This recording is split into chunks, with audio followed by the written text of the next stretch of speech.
Good morning. Nailu, moin. Stephanie, good morning. Sonnenstrahl, moin moin. Let's do something else today. Wasn't too happy yesterday with the IMSA. So let's see if sound is okay in this car.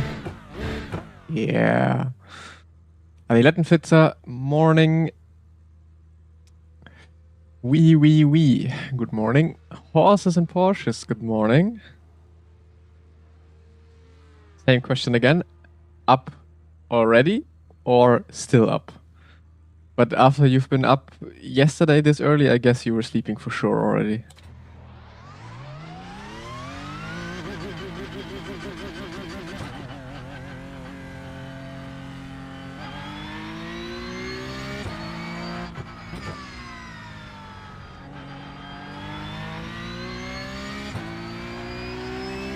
Morning, Nexus.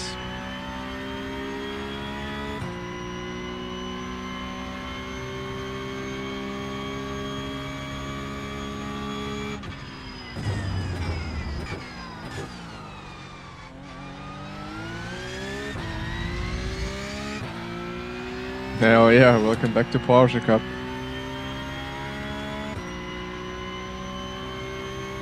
You're still up. Holy shit, man. You should get some sleep. It's not healthy. How? What is this gravel? We're doing rallying right now. Yeah. The new curbs take a lot of fun away from the track. I don't know why they did this, but like here, for example, you dive in, okay, but then the car just gets completely hung up on those curbs. It just doesn't make sense. This is week 11 right now. Next week is week 12, and then we're already in week 13.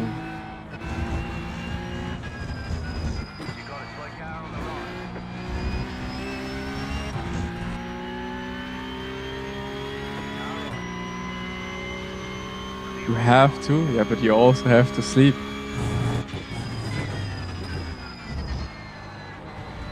What does all the research do for you when you're dead?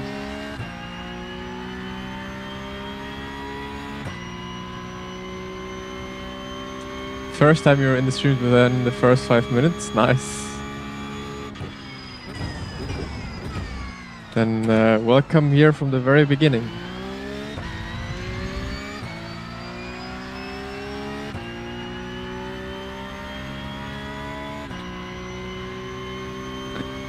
I don't know, is iRacing planning to release any new content this time around? I haven't heard anything, to be honest. That's supposed to be released.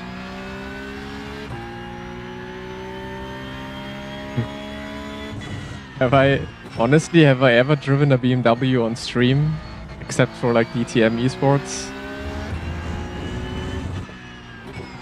This track there's more gravel than track, holy.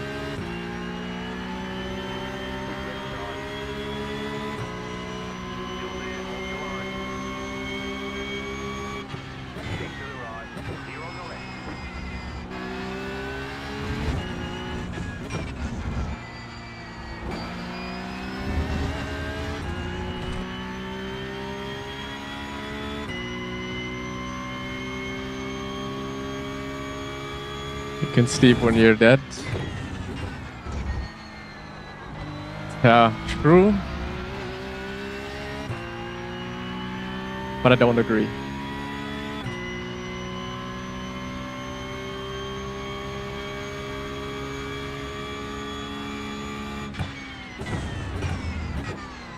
Well, I heard something about leaks for the Valkyrie. Aston Martin, GTP, Valkyrie, whatever. So maybe that's coming.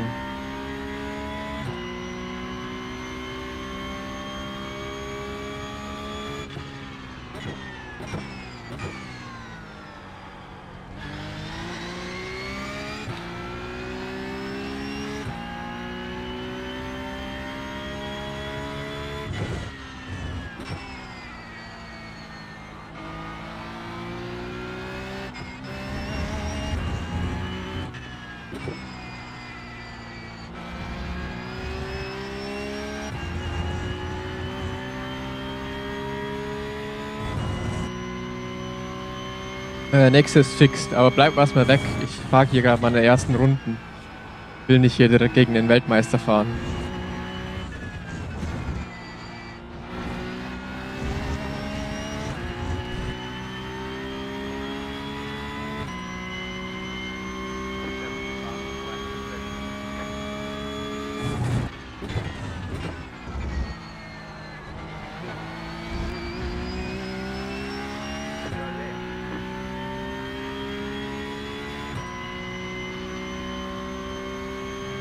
Ja, okay.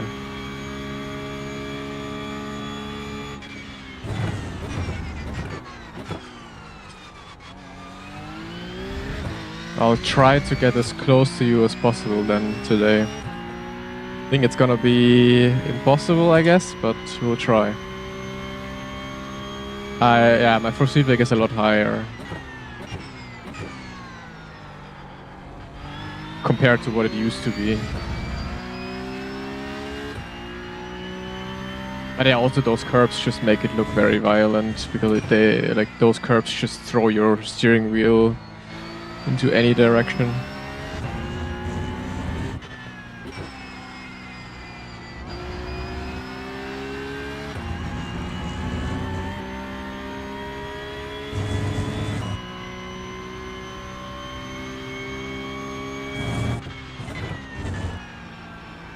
Like, you just cannot escape stupid violent curbs this week. Either you go to Road Atlanta and force feedback goes absolutely crazy over the curbs, or you drive Red Bull Ring and you also have the same thing over the curbs.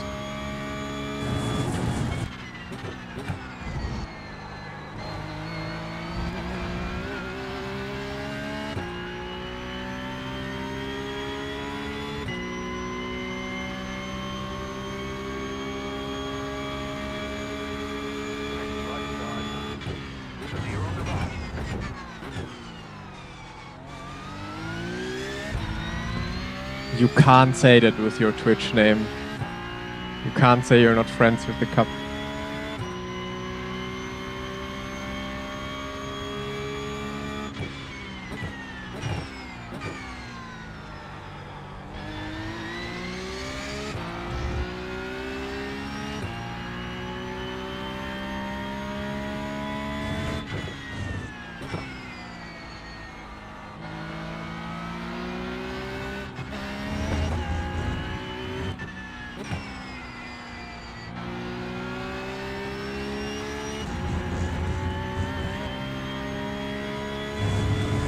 When is your esports race, Jerome? At the Red Bull Ring? Is it this weekend or next weekend? Or not even this or next weekend?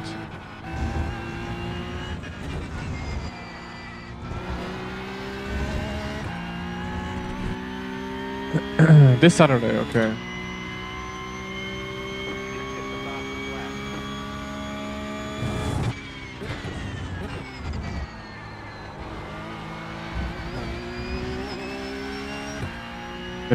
Then I'm expecting kind of more people to drive this. Oh no. I see Tim joining. I just want to have one race to start with, get some experience, and then good drivers are allowed to join. No, I'm doing Porsche Cup now. Morning, Nico. How was the overtake event yesterday?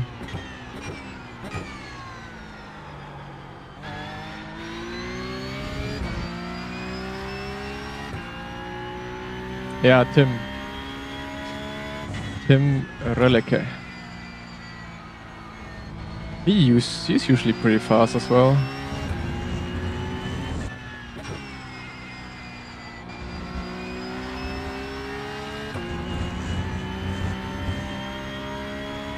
Moin, other Tim. The goat Yarshel.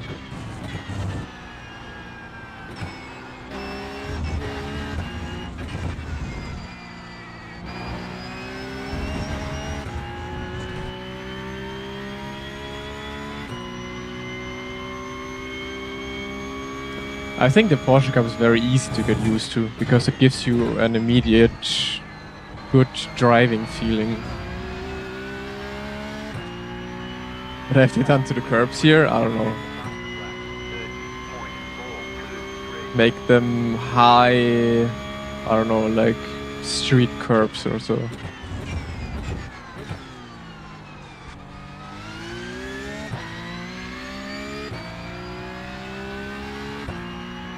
Ah, geil. Ja, vielleicht sieht man sich dann später ein paar Rennen. Das einzige Nervige ist, was die bei dem Red Bull Ring halt mit den Curbs gemacht haben. Ansonsten ist Red Bull Ring mit Porsche Cup eigentlich immer ziemlich geil, ja.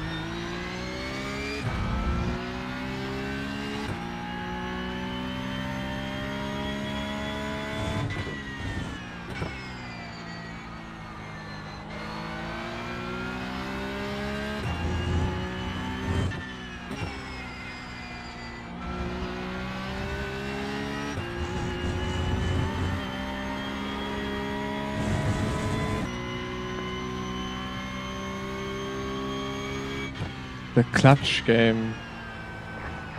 It's this open world thing based in Monaco, right?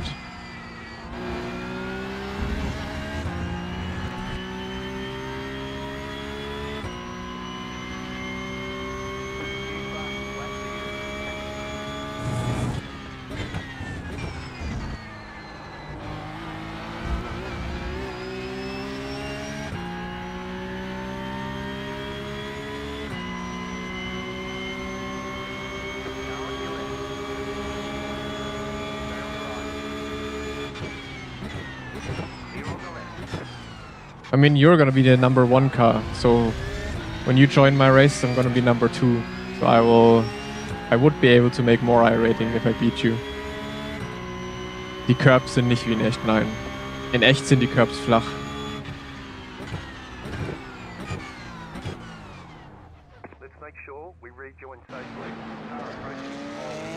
Let me show you guys how the curbs are in real life.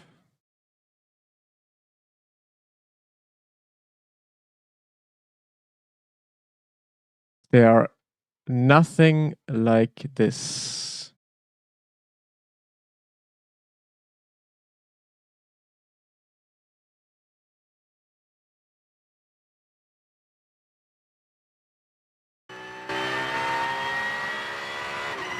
This is how the curbs are in real life. You just drive over them and the car does nothing. Like, they're flat. They are completely flat. There's a little edge on it, yeah. Otherwise, they're completely flat.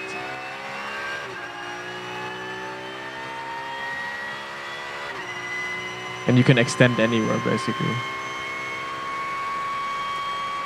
And iRacing, they're 5D, yeah.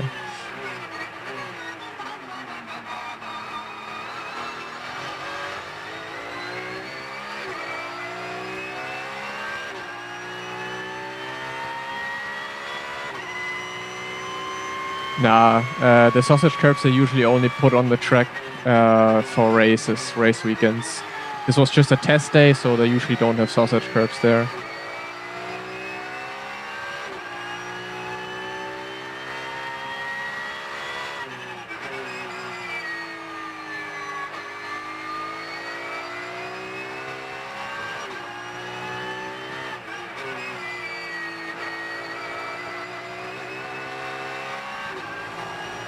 And even if they have those higher curbs here, you just not get locked in or like jump over them like crazy. The cars actually have a suspension, and the tires are actually also deflecting some of that. But yeah, iRacing OP.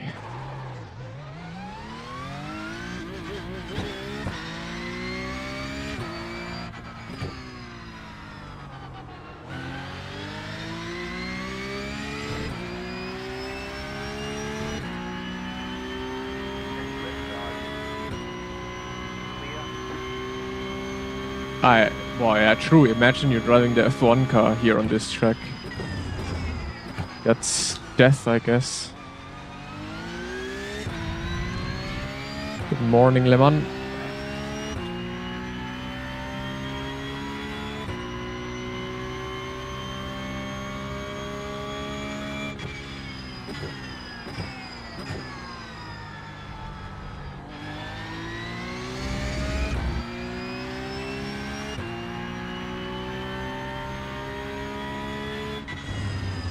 Quite chill, you say?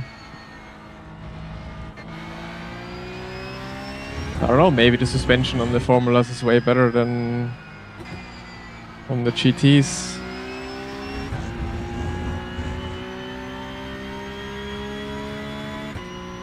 I just don't get how this, like, they have alpha testers. What the fuck are those alpha testers doing at iRacing? Or are they testing and iRacing has those testers but just doesn't listen to them?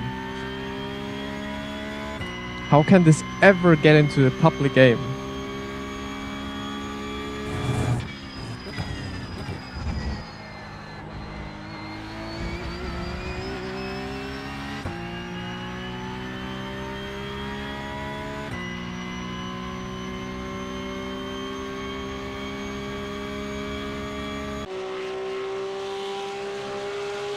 So who's in here now? Yuka, Eric. Okay.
Yeah, there's actually many mods that I see recently in all of the races I'm doing.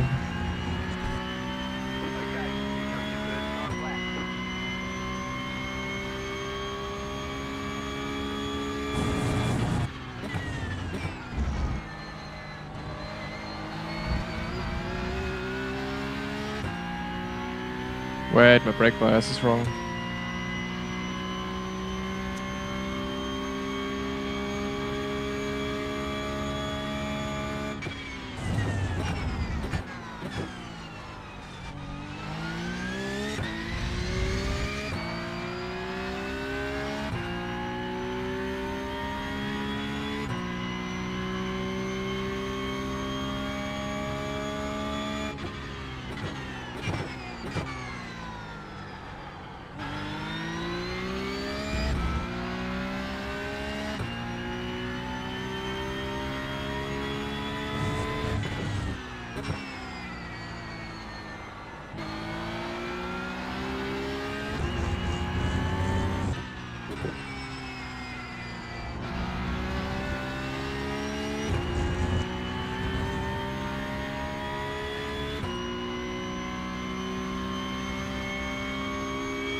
This exit is so trash with high force feedback.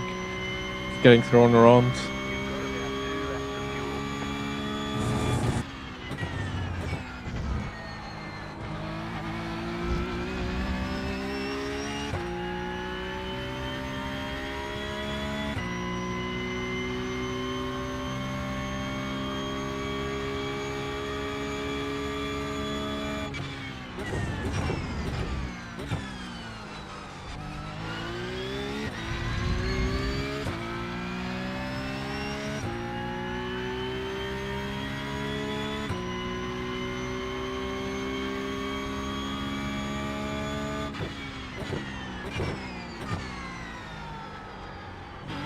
Missed the apex 2 times. Lovely. Now I wish I could lower the force feedback, but then I'm just missing force feedback on the flat parts of the track.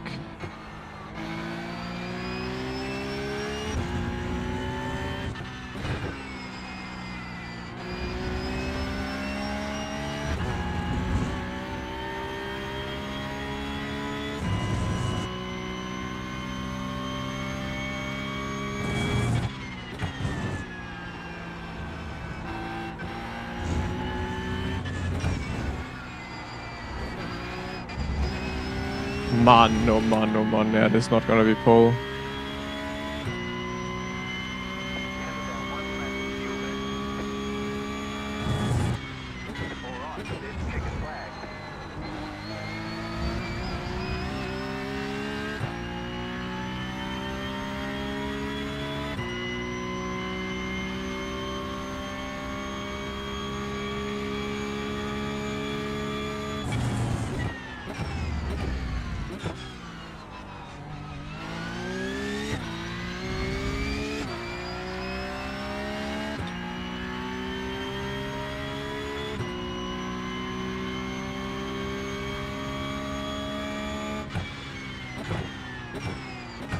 I mean, Moritz is obviously my first name.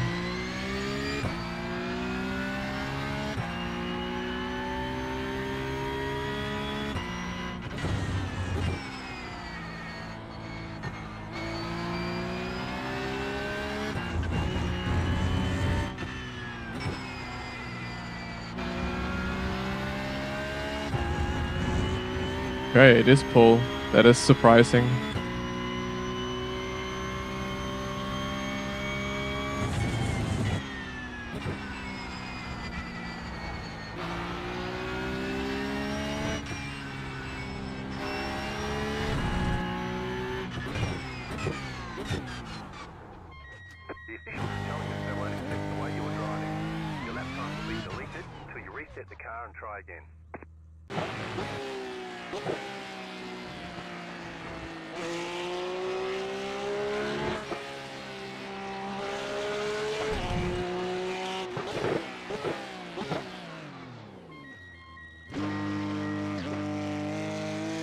Nah, black flag for stopping. But I guess also entering pits, I don't know. Morning, everyone who just joined in.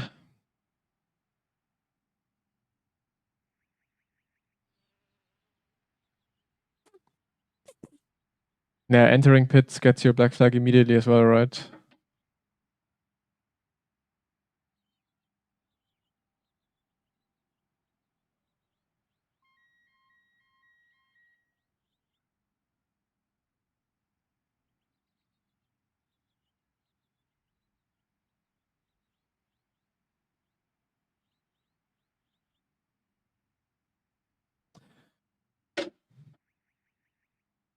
You want that glove? I still have 1 or 2 packages of gloves here still, I think. But I mean, I want and will use them eventually.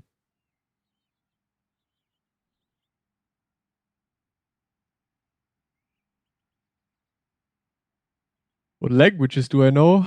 I mean, fluent in German and English, of course. And just a tiny bit of Spanish. Very, very little though.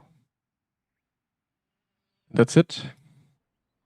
I also speak Bavarian, Franconian. I'll sell the gloves for 1,000 euros because they're that rare.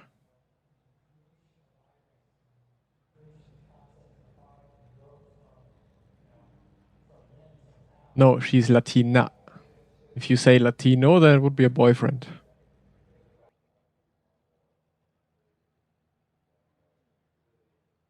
You practice Spanish with your girlfriend every once in a while. Not practice, but I like when she wants something, she just says it in Spanish and I know what it is.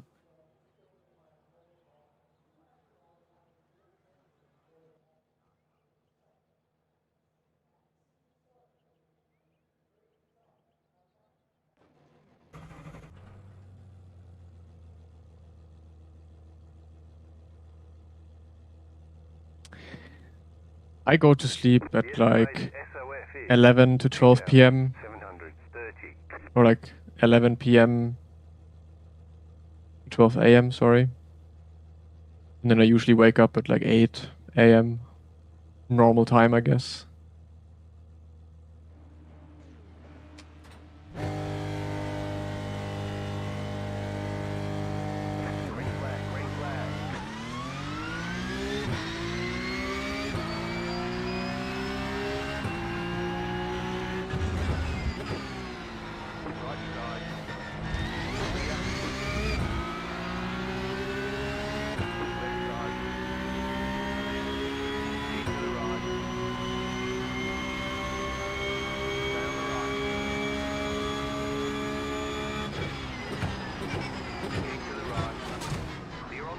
Okay, that looked very intentional.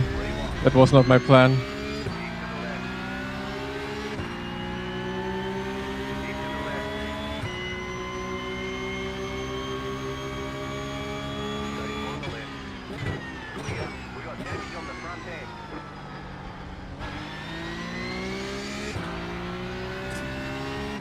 I'm amazed that he's still facing the right direction though. The good thing is he fears us now, because he thinks I wanted to kill him.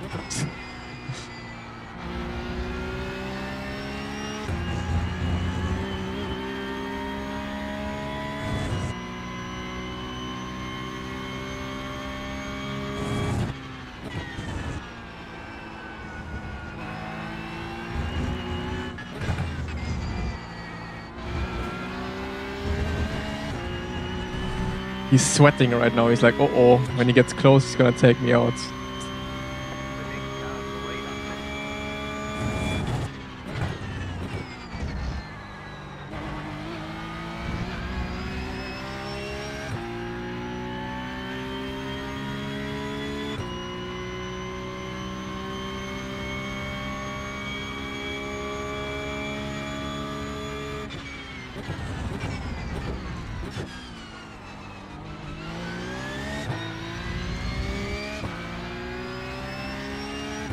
Yeah, I drove this exact combination in real life, yeah. Well, with the 992.1, not the 992.2.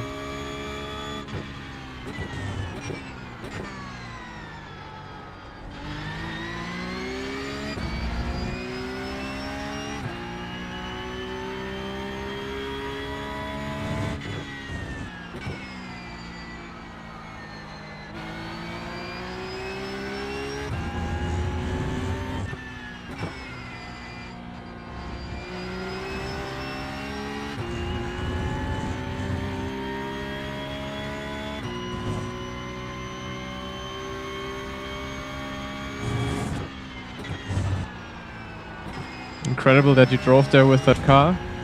I agree, so that's still nuts for me as well that I was driving lots of these combos in real life already.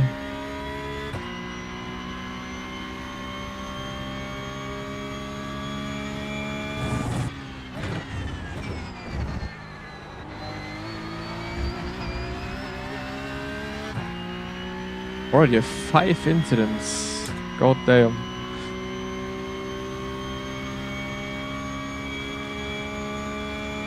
I got invited. Like this one, I think I've told the story before. And how I got to drive the real Porsche Cup on the Red Bull Ring in real life was through just liking a LinkedIn post. Like I was on LinkedIn, I liked the post of a team boss of Lap Time Performance who are driving in the Porsche Carrera Cup. And then the team boss was texting me like 10 minutes afterwards, yo, give me your number. Then he called me, or I think I called him, I don't know which way around. And then he said, yo, one of my guys who wanted to do a test day can't make it because he has some calls to do, like business to do. So the trailer, the car and everything is ready. Do you want to come and drive for free a full test day? I'm like, hell yeah. And then I immediately packed my things, drove to Red Bull Ring and had a full test day with the Porsche Cup at the Red Bull Ring for free.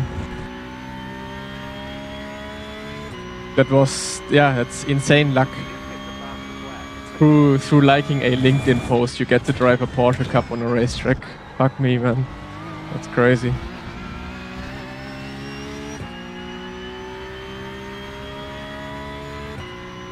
With a real car, you don't notice curbs. The misconception about sim racing, in a real car, a real race car goes over curbs like they don't exist usually.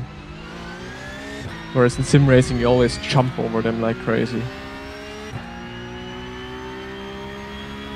Okay, but let's actually maybe go for the win here. How did the test go? Very good. They wanted to, I mean, they obviously wanted to keep me because they saw my pace.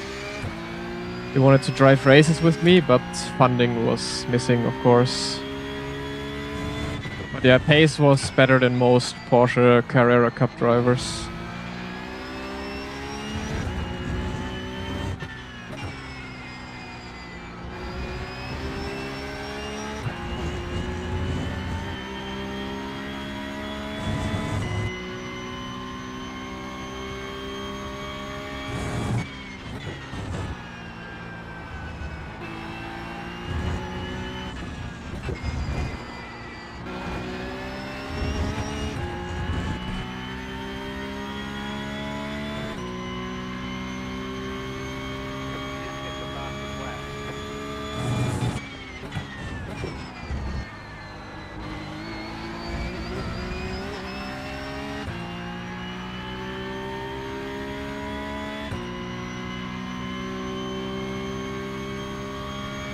What do you mean missing funding?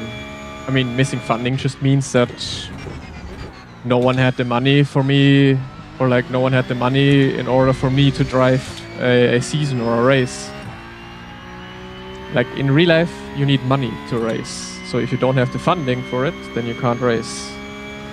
And the team tried to get sponsors and investors in it. They had a few interested, but yeah, not to cover everything.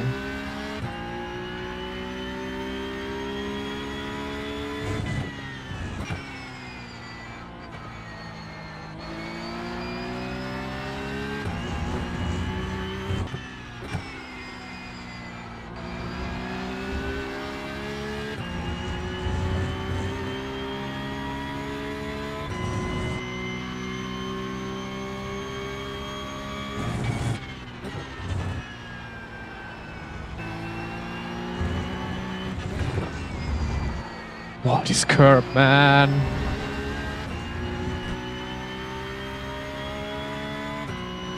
So if you won the lottery, wouldn't... Depends how much I win in the lottery. But you also need to win so much in the lottery in order to go racing. Like, you need to be a multi-millionaire to go racing. Otherwise, it would just be burning money still.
Why do you not want the 100% brake pressure this car? Not only this car, always on iRacing. You don't want 100% brake pressure. And why? Because it's slower.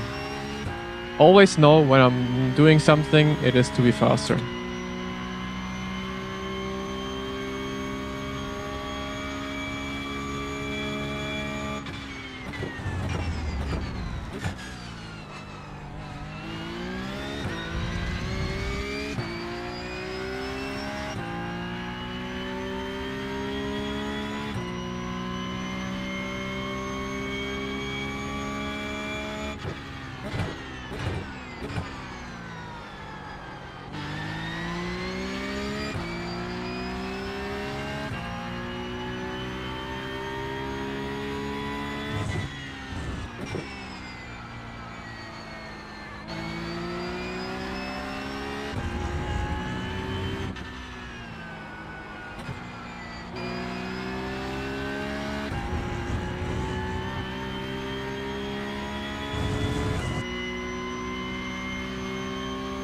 Alright. Wait, see you in 3 hours, so you only want to sleep 3 hours? My goodness. But yeah, good night. And hopefully not see you in 3 hours. Hopefully see you in, I don't know, 8 hours.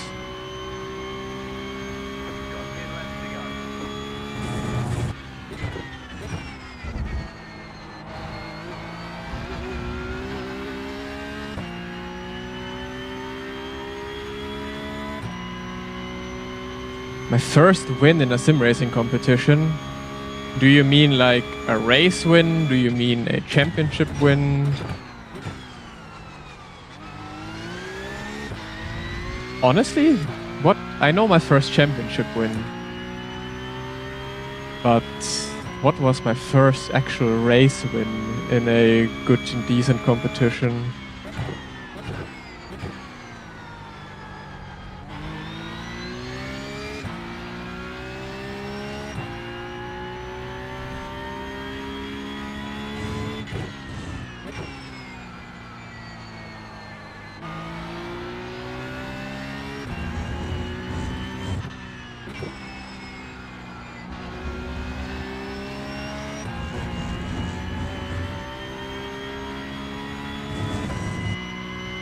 Win in a championship, then it was 2019 ADAC GT Masters Esports Championship win.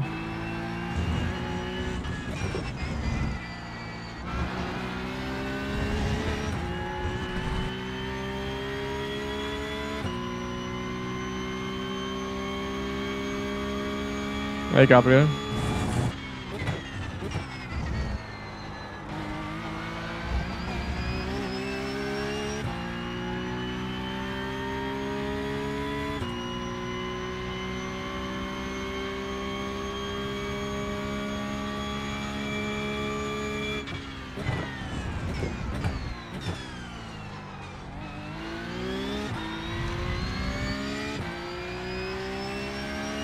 Why is everyone asking me about the tier list? Like that just got stuck in everyone's head, this tier list. Yeah, I think it was a good tier list.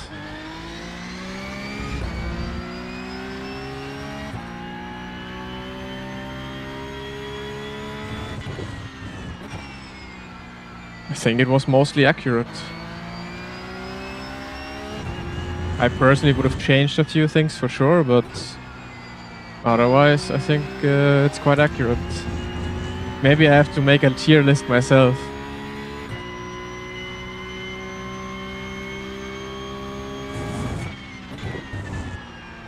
But I think if I made that tier list, I would have a lot less friends. Yuri was very nice to a lot of people, I think.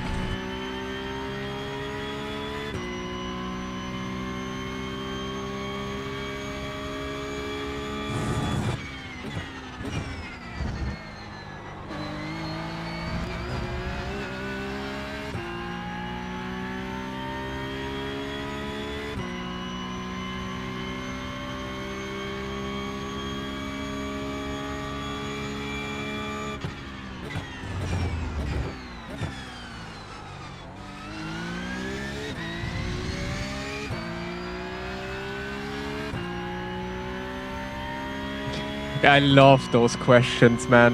Why don't you drive on GT3 instead of Porsche Cup? Like, as if I haven't driven GT3 yesterday. Like, yesterday I drive GT3, people ask, why don't you do Porsche Cup? Then today I do Porsche Cup, people ask, why don't you do GT3?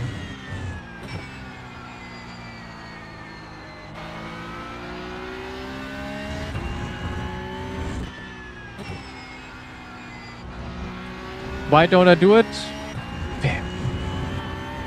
Because I'm doing Porsche Cup now.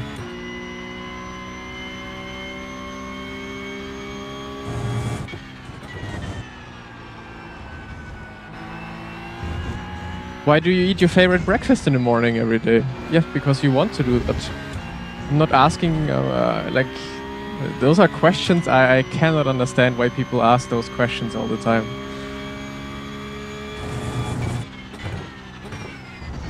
Like, I'm also I'm also when I'm out on the streets and there's a runner passing by, I'm like stopping the runner. I'm like, hey, stop! Why are you running right now instead of cycling? Like, what are those questions?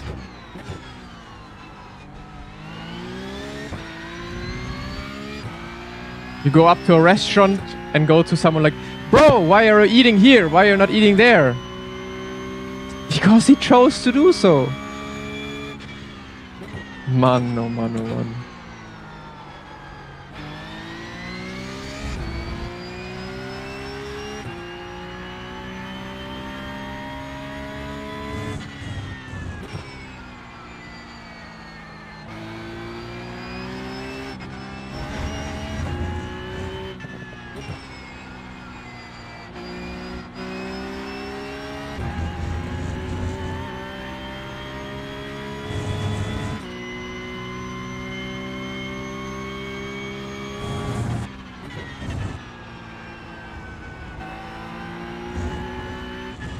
I mean, there are questions I understand, and they're normal questions. But some questions I just don't get how people don't think for themselves if the question is valid or not.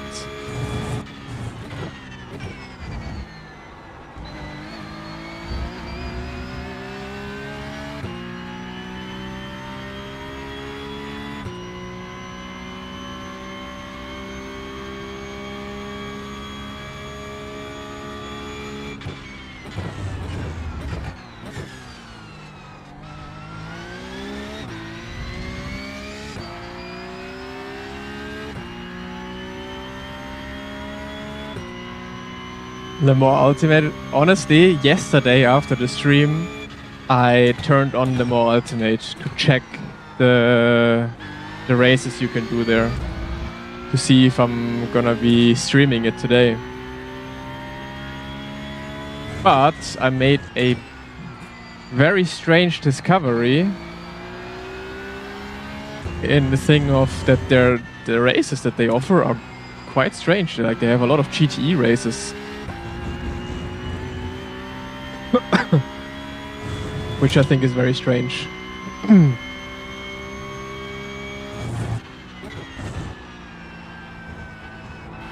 Like, GTE is dead, and most of the races they offer is GTE.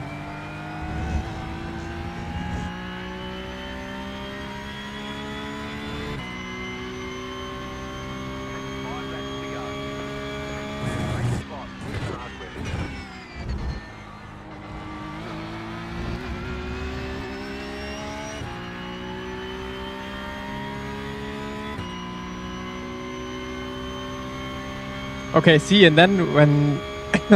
holy shit. I swallowed into the wrong tube. When a question that I go stupid about get followed up with, hey, I'm new here and I don't know shit and I'm just learning and I want to try to learn and be nice, and then I feel bad for answering that way. So I'm sorry for answering that way. But yeah, I'm doing Porsche Cup because I want to at the moment. And yesterday I did GT3 because I wanted to. That's the nice answer.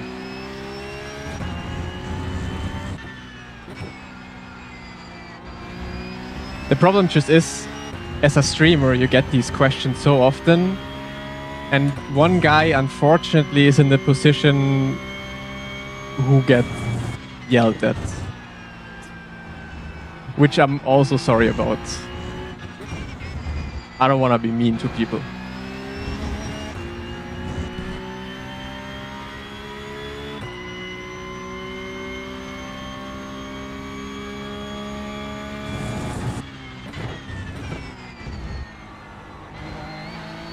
So, Bat Kanal, oh no, Bat Kanat, sorry. You're all good. You're all good.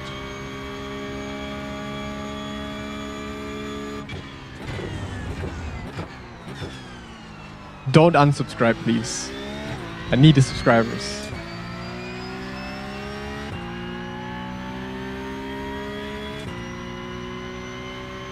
Why not Renault Clio? Honestly, I think Renault Clio could be quite a bit of fun to do. I always thought about doing those kinds of races as well. We got into the 22s in hill climb. I saw it yesterday. Yeah. You guys are getting close. Do you see doing a 22.2, or am I still safe?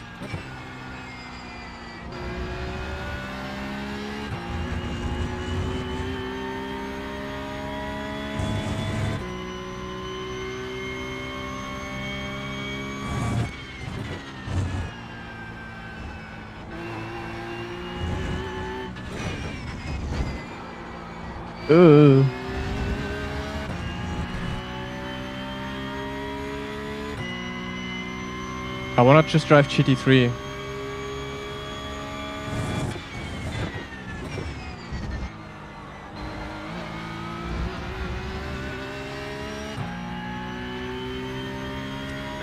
can host I don't even own the Clio, that's the first problem. And just for one race, buying the Clio. Or is the Clio free?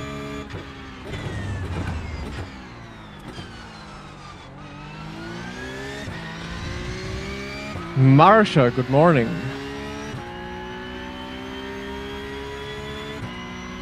Paige, yeah, it should be a free car for sure. By the way, have you guys seen the new Clio, like real life, the new real life Clio, not racing car, the road car? Bruh, it looks bad. Like, it was like 2-3 weeks ago when I first saw the Clio. Now I somehow see it everywhere on the streets. It looks like a cyborg, like, I don't know, it looks really bad. Doesn't look like a nice looking Clio anymore.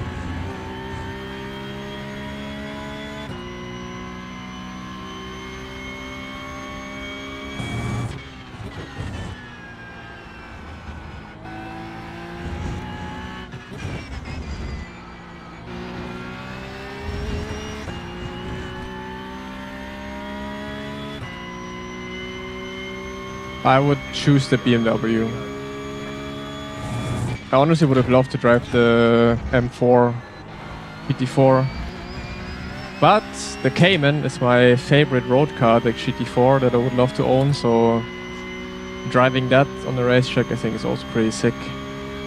And it's also one of the best driving GT4s in real life. I think the best one to drive is the AMG GT4. But the Porsche Cayman is also a really cool car to drive. Which physics are better, iRacing or Race Room? Neither. You would need a mix of both to have like actual good physics. But honestly, I couldn't say like that any game at the moment that has good physics. They all have something which makes it not like crazy good.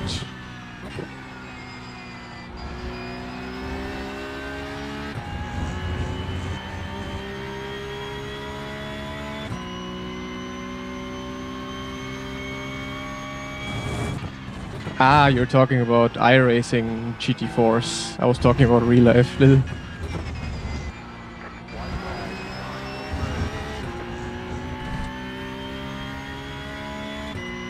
Roblox has better netcode, yeah.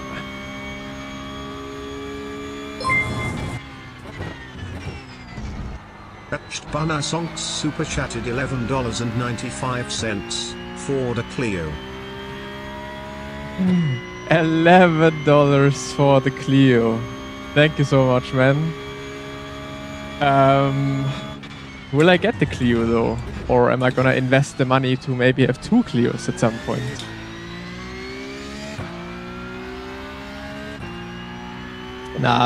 Thank you so much though. I'll not buy the Clio. Or do I have to now? Because you said specifically for the Clio? Do I have to get it now?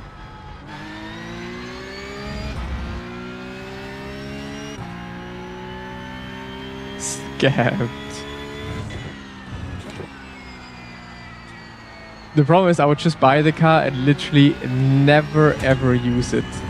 So your donation would be for nothing.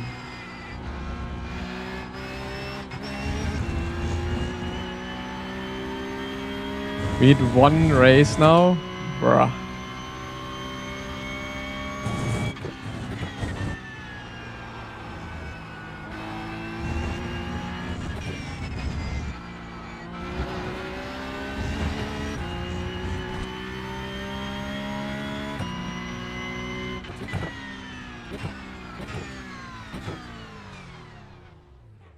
You won. All right.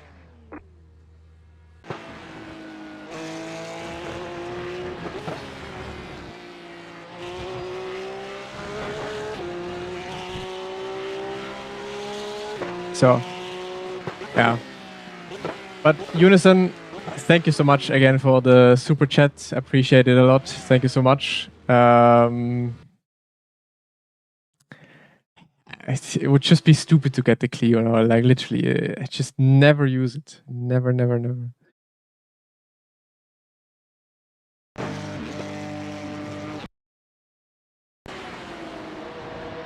I mean, he also just ran me off road here. But yeah, this was not on purpose. I thought I was braking rather early. I mean, not early, but I didn't think I would overshoot that much. That he survived was crazy. So how does my front look like? Oh, okay.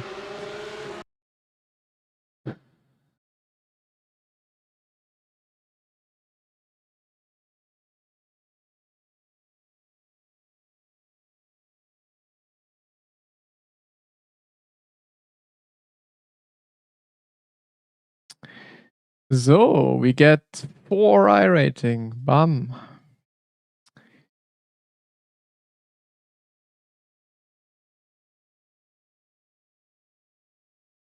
Clio Cup is at Spa. Let's see. I can't even do a race. Look. 1 sign up, 3 signups, 9 signups. Here later in the day you can maybe do a race, but holy shit. That's impossible.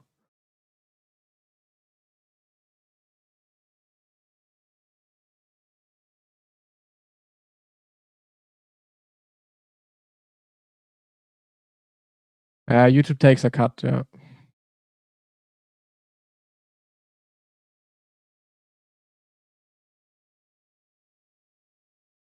PCC at Daytona.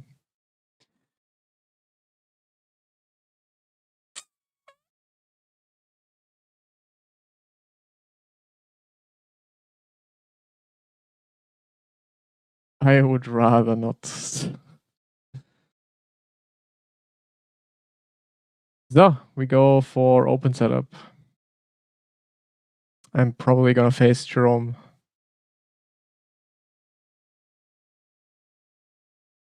How many cars do I own in iRacing? Many, but not all.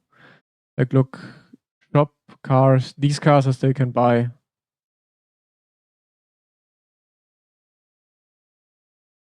These cars I can still buy. Oh wait, no, it's cars and tracks. Is it? No, it's cars. Oh yeah. All of these I don't have.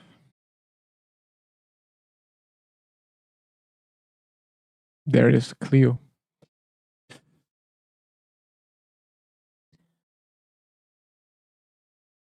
What's like a crazy car I should own? And wait, you have to buy this one? Oh, you can't even see, but you have to buy the Williams Formula One car? Didn't even know. I thought I had the car. I thought I was driving it.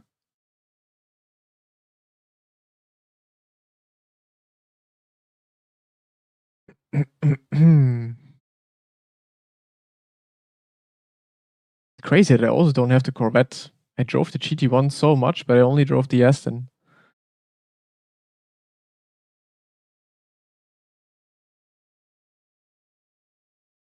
Also that I don't like crazy. I thought I drove all of these cars many, many years ago. Ford.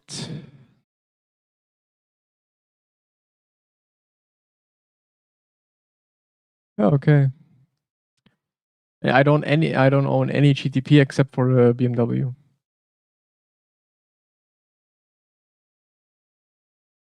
Years ago, they changed legacy cars from being free to €4, but now they're like 11, 12, $12 still.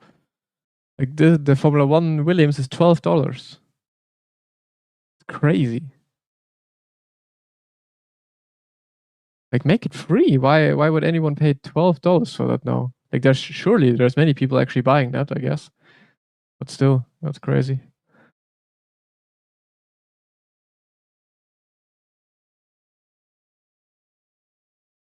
Would anyone drive it for fun?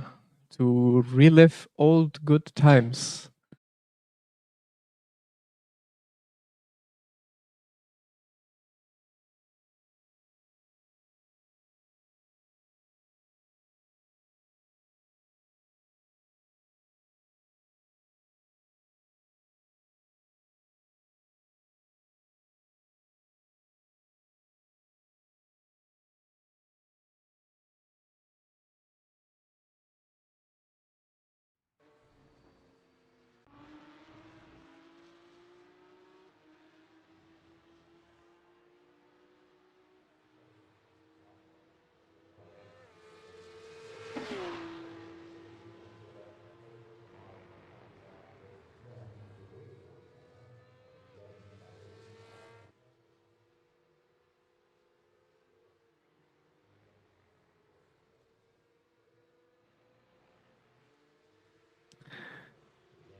What are those messages? Like Apex is not a bot. Like he's texting very normal in here usually. What are those messages, man? Or is everything he said? No, he's not a bot. Apex, stop doing that.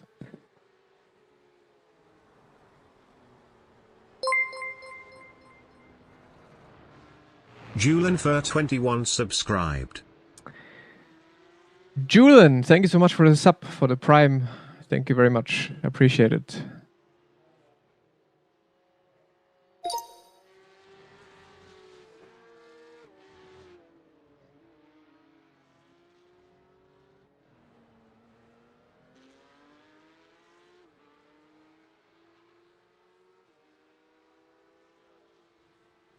So,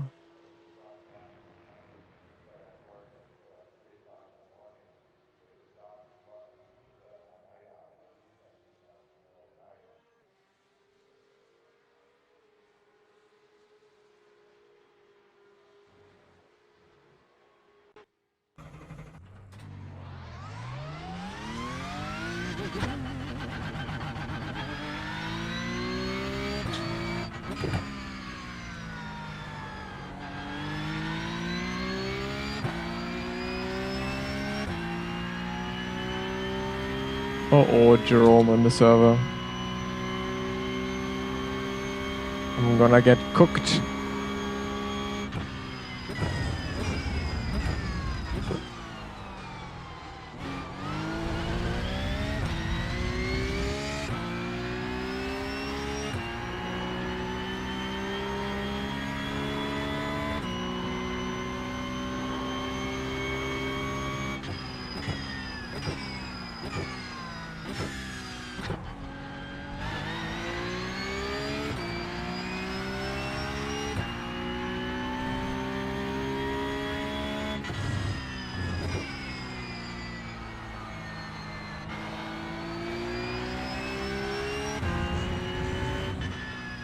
$49.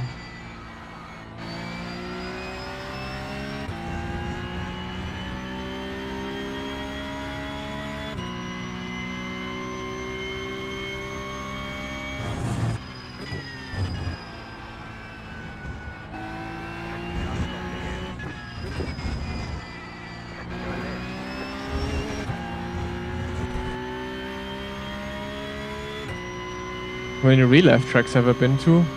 Wow. See if I can name them all. Monza, Imola, Lausitzring, Hockenheimring, Norrisring, Nürburgring, Spa. What else have I driven?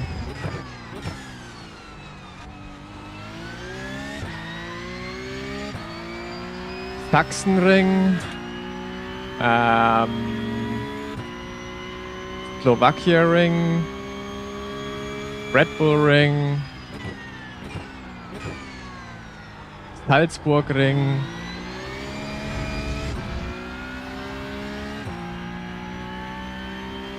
I mean, I've been to more, but those are all that I've driven.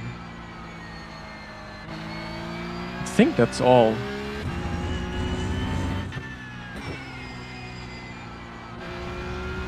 Is there any more I forget about?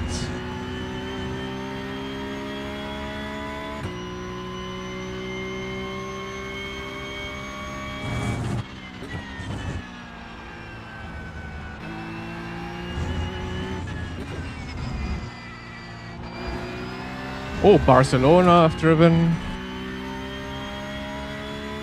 Silverstone I've been to, but never driven it.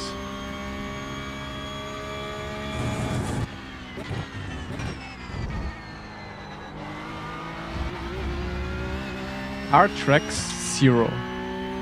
Oschersleben I've been to, but also never driven it.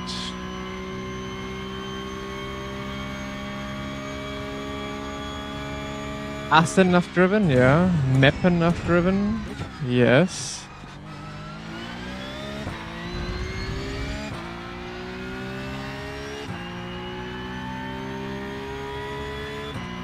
Paul Ricard, no, I've been to, but never driven. Portimao I've driven.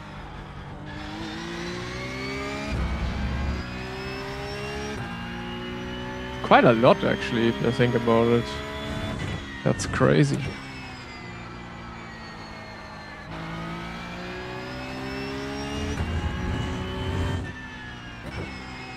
Nordschleife I have driven, although not with a race car.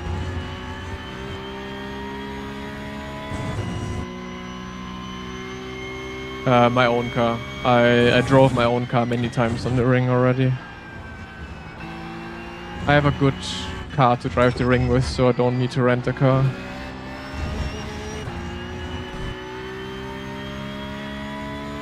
I've heard about the Mad Ring F3 test, yeah. I don't know, it's just idiots driving in this championship or what.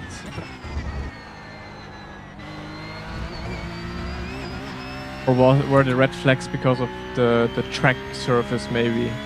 Or literally people crashing?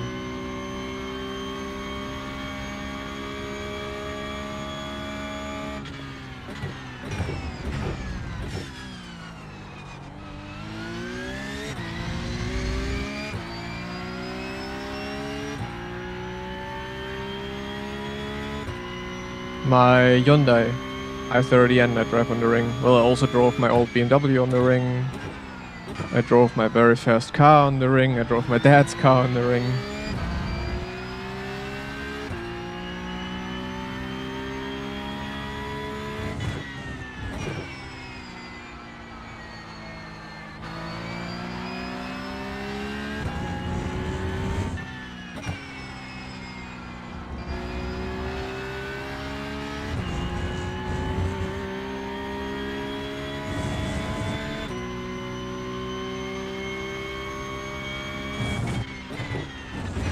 I know it's on it.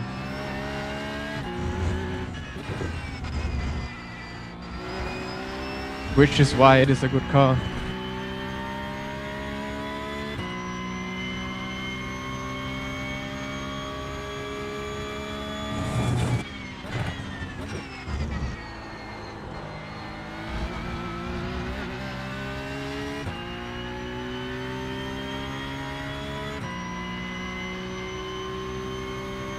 Yeah, my brother has a Mini Cooper S. He's driving it on the ring as well.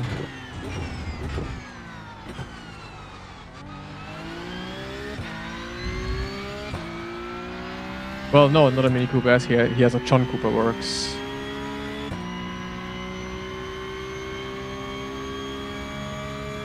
From all the tracks I've visited, which one is my favorite? The Norris Ring. Like, to drive and bin at, it was the Norris Ring. Easy. Because it's so unique. Street circuit, it's my home track anyway, so... In terms of the driving part and everything, the Norris Ring is easily my favorite to be at and to drive it. Otherwise, Spa was extremely sick to drive. Imola was also insanely nice to drive. Unlike, like in sim racing, Imola is usually fucking annoying, but in real life it was great.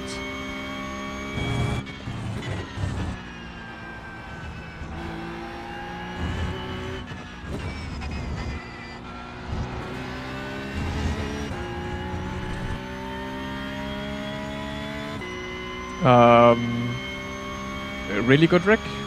Like I think you will be very happy with that rig. I mean, the SimLab rigs are the best you can buy anyway, so make sure to use my link and code, and you should be set.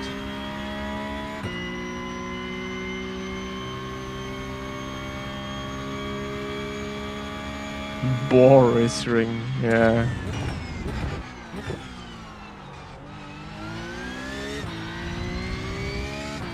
Barcelona was cool. No, it was a very cool track as well, but Barcelona has never been my favorite.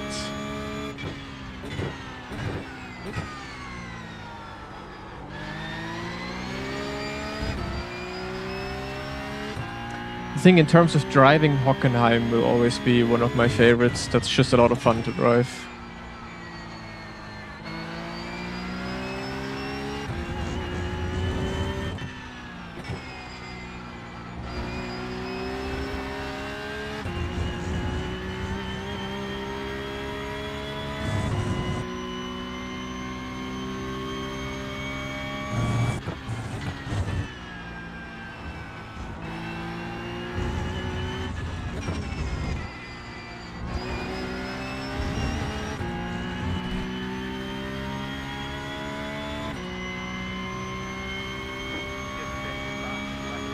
Aloha, Kalle. Long time no see, that's right. How are you?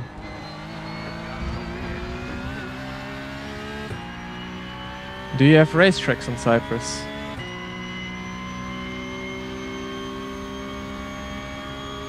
Have you ever met Jano Opme in real life? I have, yeah. I think it was at DreamHack Stockholm where we met.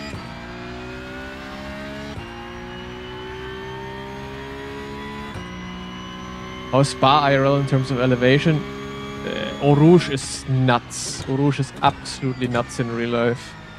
Like, you are actually driving against a wall. Like, you're driving against a wall and you cannot see anything. Like, it's so much more steeper than it comes across in the sim. And also everything else about the track is just, I don't know, it's just a lot crazier. Similar to the Nürburgring Nordschleife, for example, in real life everything feels a lot thinner than it is in the sim. I think if someone overtook me at the hill climb and it's not too far away, I would try again. I even thought about maybe doing some Porsche Cup races today and then going for a hill climb again. Because it's actually a lot of fun and I feel like I can still improve a bit.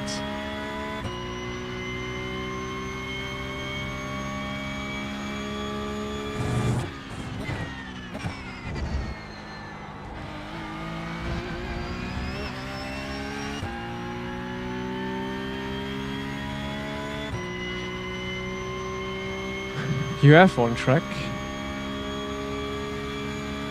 Well, if you invite me and pay for it, then I come.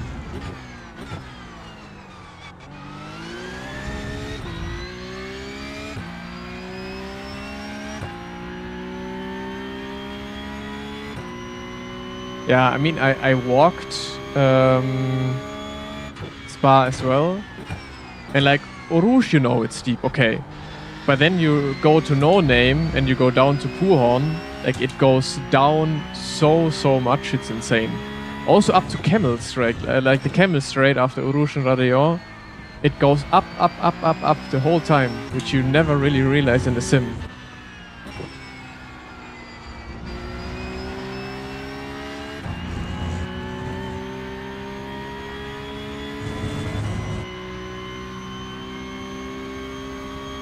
Yeah, but I think Tomas tried quite a bit, and Mihai also tried a lot already.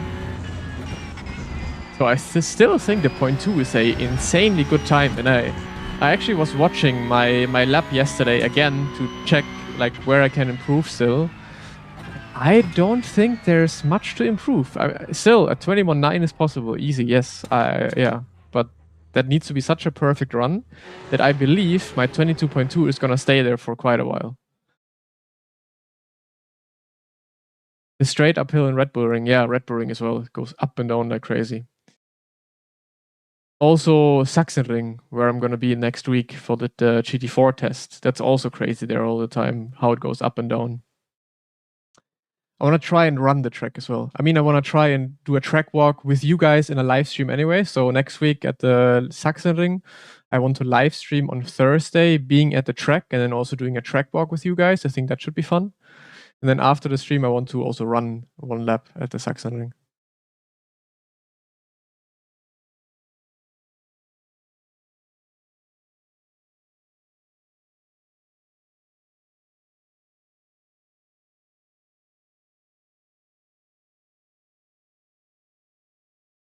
Yeah, I have a test day. No race, but a test day. IRL stream, yep. That's what I got the microphones for that I posted yesterday in Discord.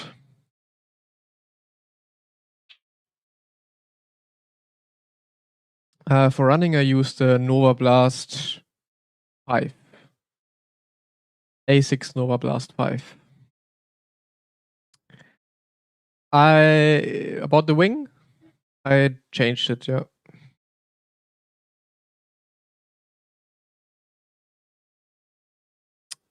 Yeah, I changed the wing. Thank you so much. Good mod.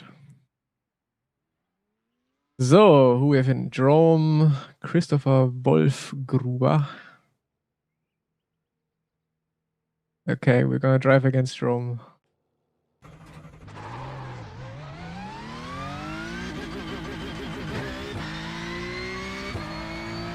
Yeah, no, it feels fine for now. Let's see maybe a race and then I can do some changes to the setup. You driving pickup IRL? No, I used to drive it, or I drove it once. But next week I'm driving Cayman, Porsche Cayman GT4 in real life.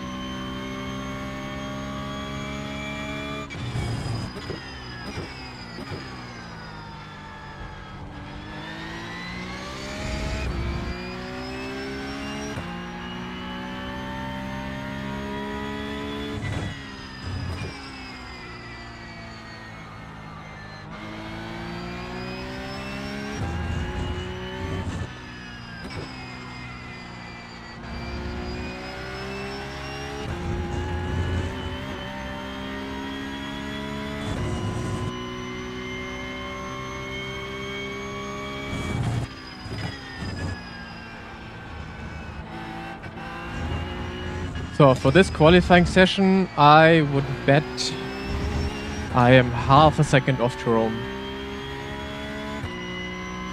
Probably even more.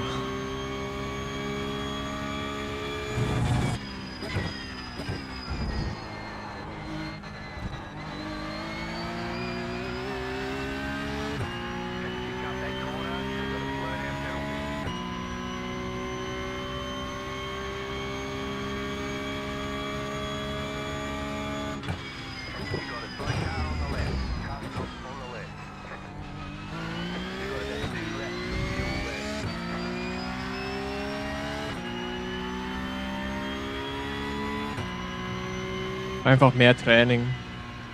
Es ist wirklich einfach viel Training und absolut perfektes Fahren. Da kommt die Zeit her irgendwann. hier einen Millimeter mehr ausgenutzt, da einen Millimeter mehr ausgenutzt, hier eine Millisekunde früher am Gas, später auf der Bremse und dann kommt das alles zusammen.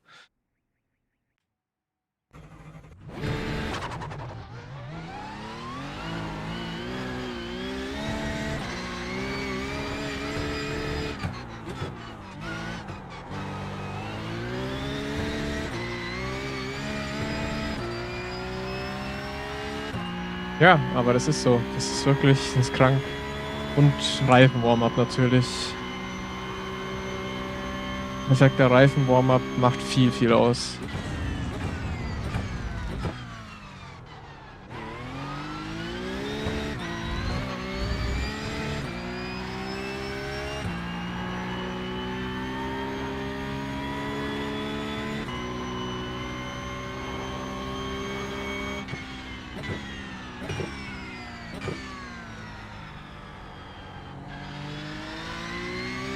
And the Cayman and the McLaren 570, nice. Yeah, I also drove the 570. I also drove, but the 570 is I don't know. It literally feels like a project car that someone once just built out of fun. If you mean the GT4 version.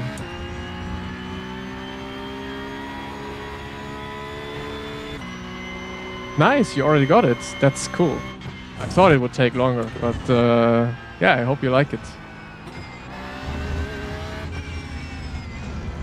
Green, green, green.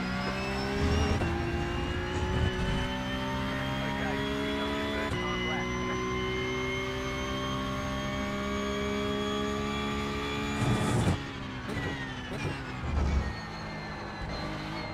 Oh, no front.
iRacing cold tires are insanely grippy compared to real life cold tires. You guys can't imagine how slippery real life cold tires are. They have up, like it's driving like if you're in winter driving on ice, that's exactly how it feels with cold tires.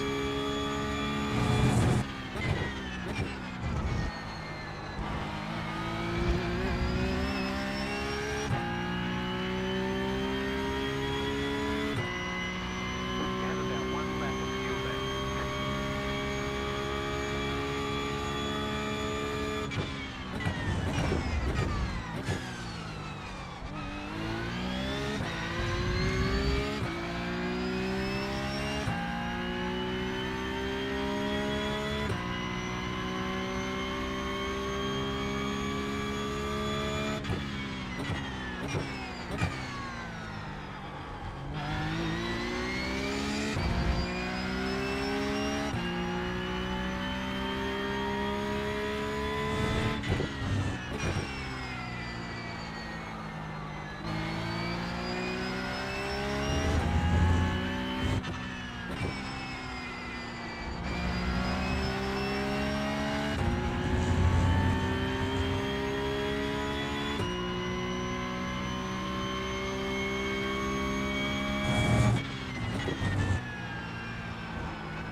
There's the flag. It's over. So far, I'm within half a second. I take that.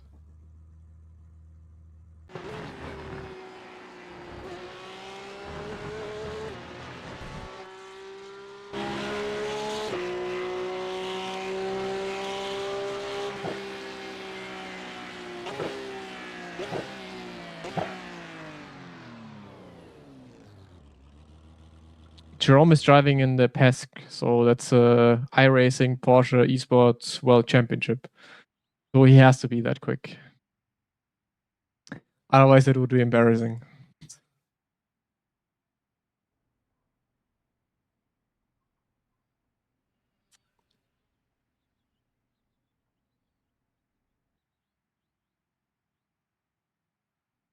LMU cold tires are pretty good.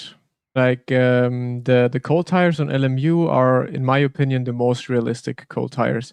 Anyways, I think the tires in general on LMU are quite realistic and very good. I mean, I haven't tried LMU in the past few months, but when I tried it, it was pretty good.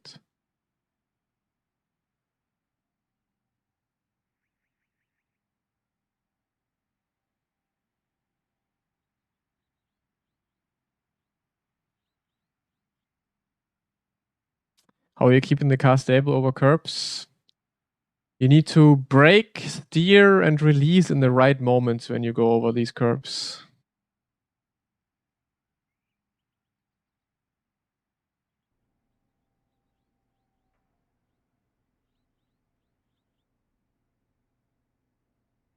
Much better now. What is much better though? Does much better mean there's more grip available, or does much better mean I don't know? Because if it means that there is more grip now, then it is kind of less realistic again, more unrealistic. But anyways, do you want to have that in the sim anyways? I don't know. So my next big competition, nothing at the moment really. More realistic warming up. Okay, interesting. 1 liter of fuel. Okay. I guess the whole setup is gonna fail now. Yep. So what do I do now? Do this? Okay.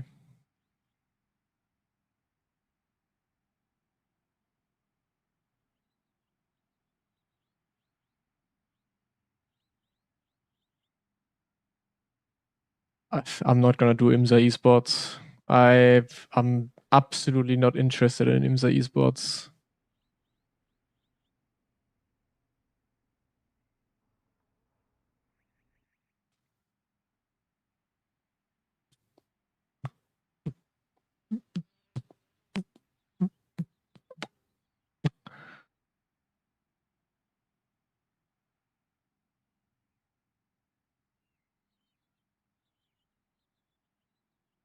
Like, for whatever reason, I know that iRacing is like in terms of like sim racing, if you take away F1 esports, the pinnacle of like sim racing esports, kind of.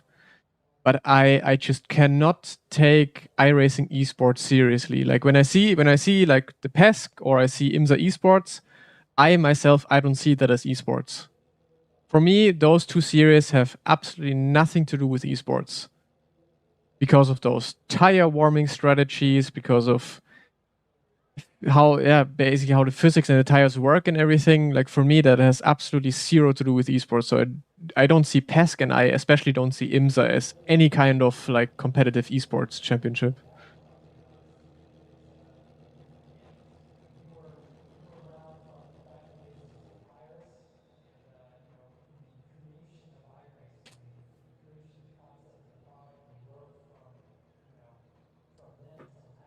If you had infinite budget and if you could, would you race an F1?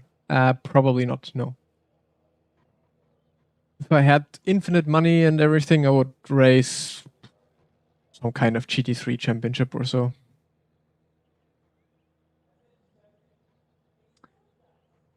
Race Room is one of my main sims. Yeah, I play it all the time.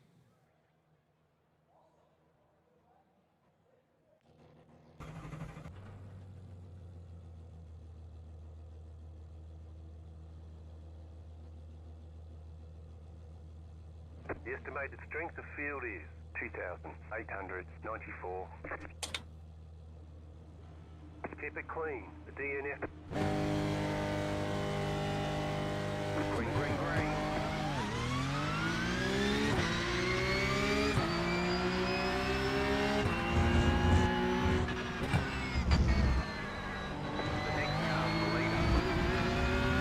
So, insane dive bomb incoming.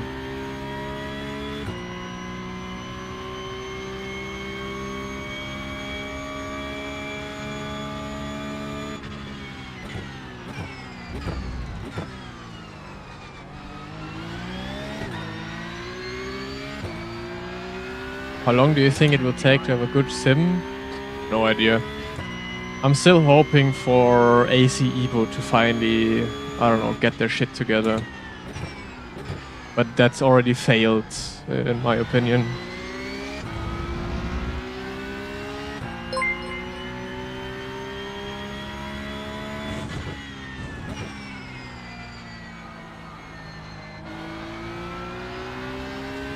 Daniel, thank you so much for the raid. Hope you had a good IMSA race.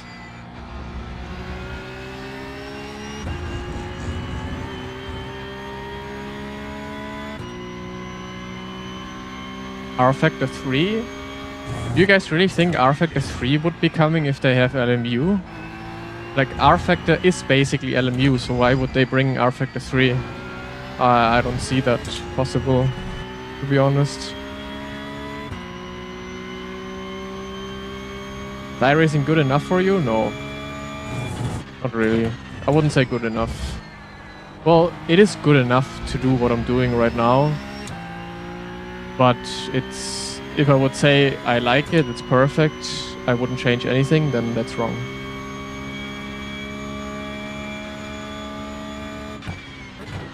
With Kevin? Was Kevin Ellis driving or what? Or which Kevin?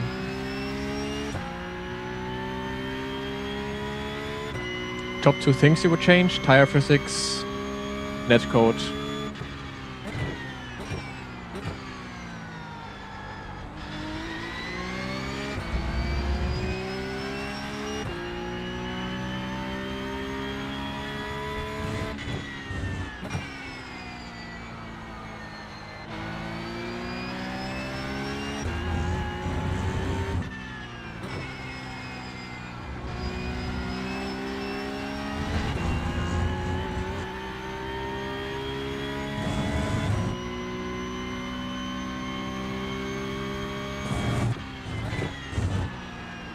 Oh yeah, change cars in the practice lobby, that's also something. I mean, it's not like that I'm like, oh, I really need it, but it's just a bit of convenience.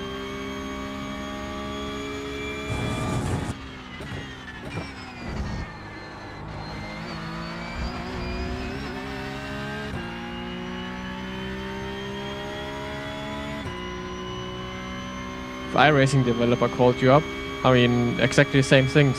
Tire physics and netcode. I mean, not sure how much I can actually help with netcode. But tire physics, I could at least tell them what should feel good and what not.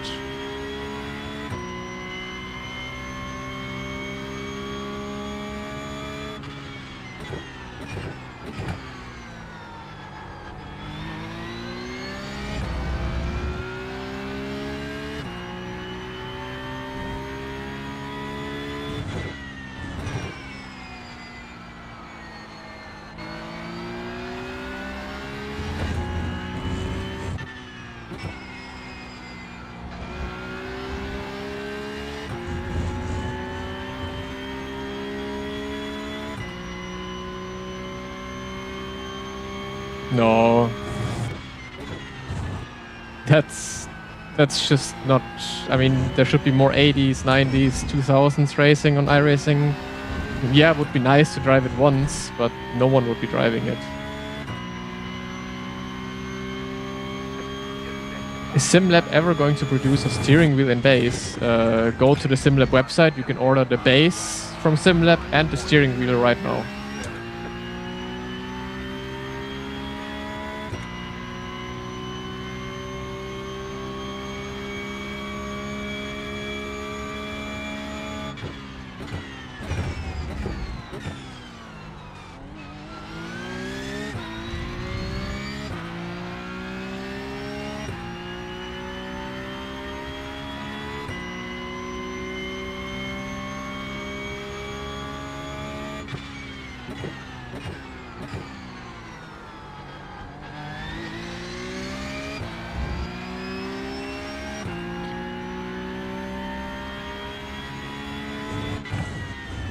The thing I would really wish to have on iRacing are the DTM Class 1 cars.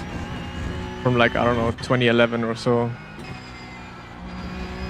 Or Super GT. I mean, Super GT at least is still alive. I think that would be sick. It would probably be also not that popular. Although, I don't know.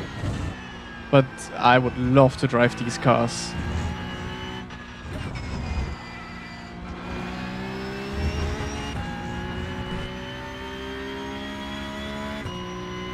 Like if they brought the I think they scanned the DTM cars once. I think they were there for scanning. Saw some pictures and stuff, but they never released it or never really said anything about it. But I think if iRacing brought Super GT, I think that would be sick. I would be driving that for sure.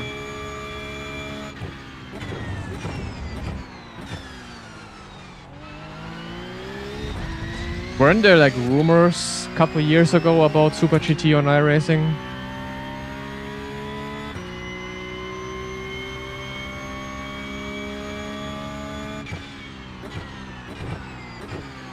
Hey, no brakes.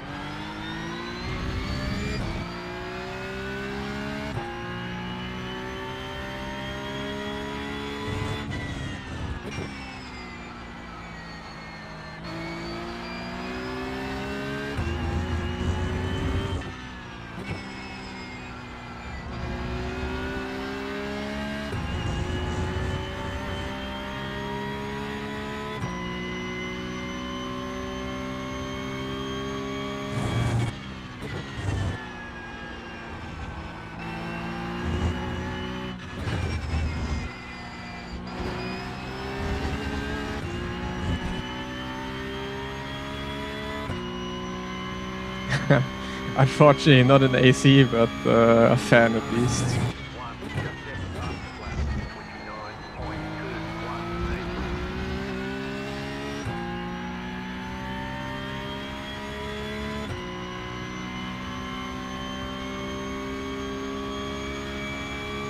Yeah, I mean, I think that's the only thing I would. Actually, I'm really hyped about that now. That's one thing that I would love iRacing to have. Super GTs.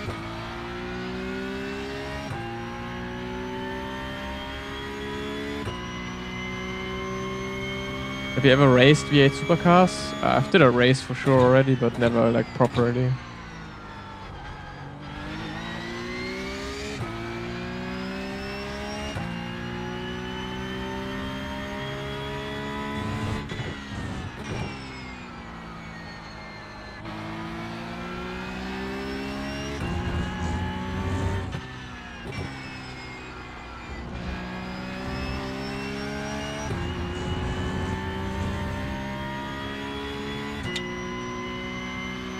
What did I think?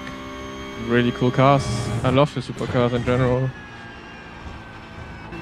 Also perfect cars for racing and everything.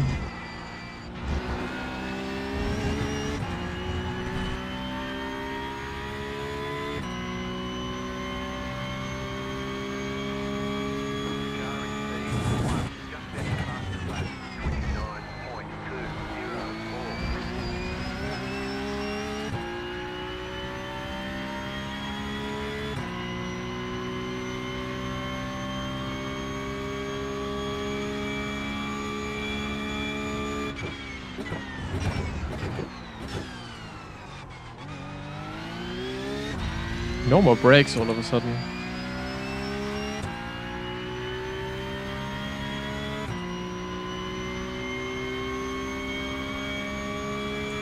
Super GT at the moment, are they doing like multi-class together with GT3s? Or is it just two different championships running always on the same weekend? Yeah, they have multi-class, right? I mean, that would also fit so much into iRacing. Oh, I'm dreaming right now. That would be my dream on iRacing. Super GT, Mando one.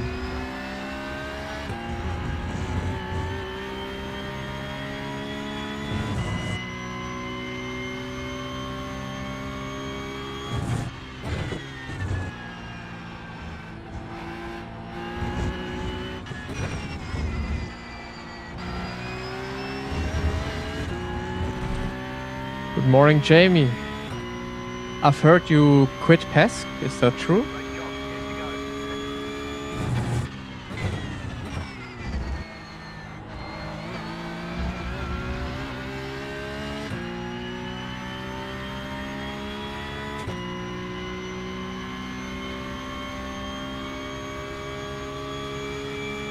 Yeah, okay.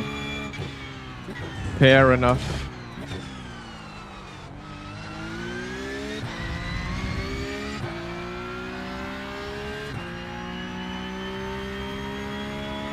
Would you want a modern F1 car with an active community in iRacing? I personally wouldn't be interested in that because I'm just simply not interested in those cars. But I think it would be cool if iRacing had a thriving F1 community.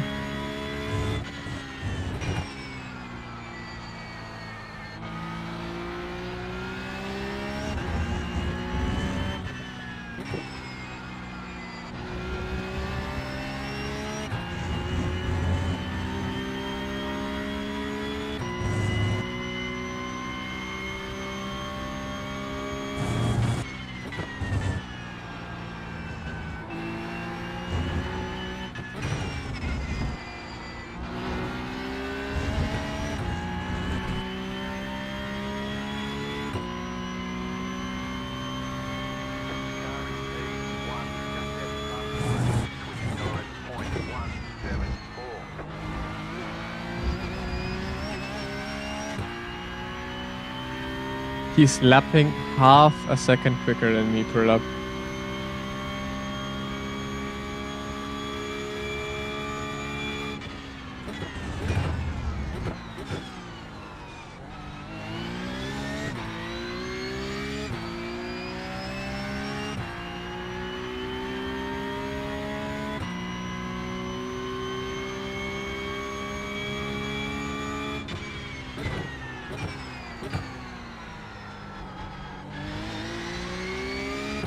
Why do I wear boots when sim racing? It's much more comfortable.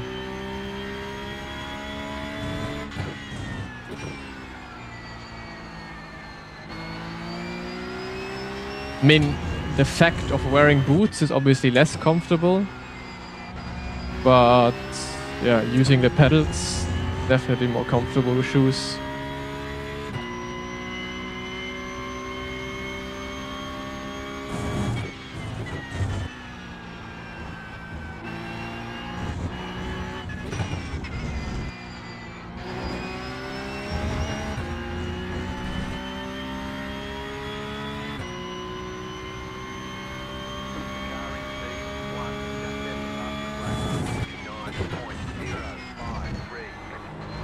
Also getting faster and faster.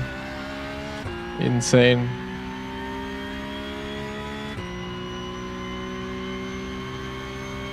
What gives you the most immersion when it comes to the sim? No idea, because I'm not really looking for immersion, to be honest.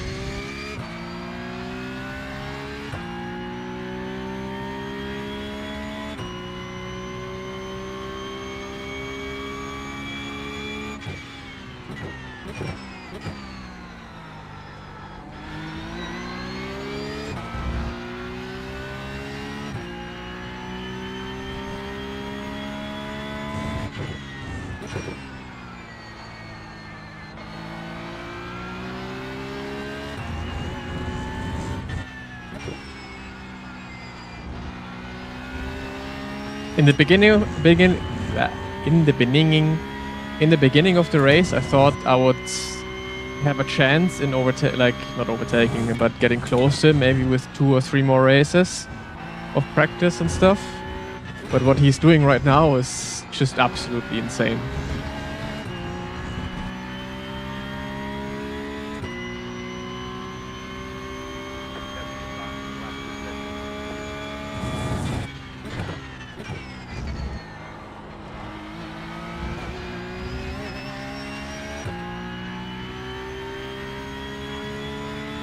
My thoughts on people, if they make it work, that's good.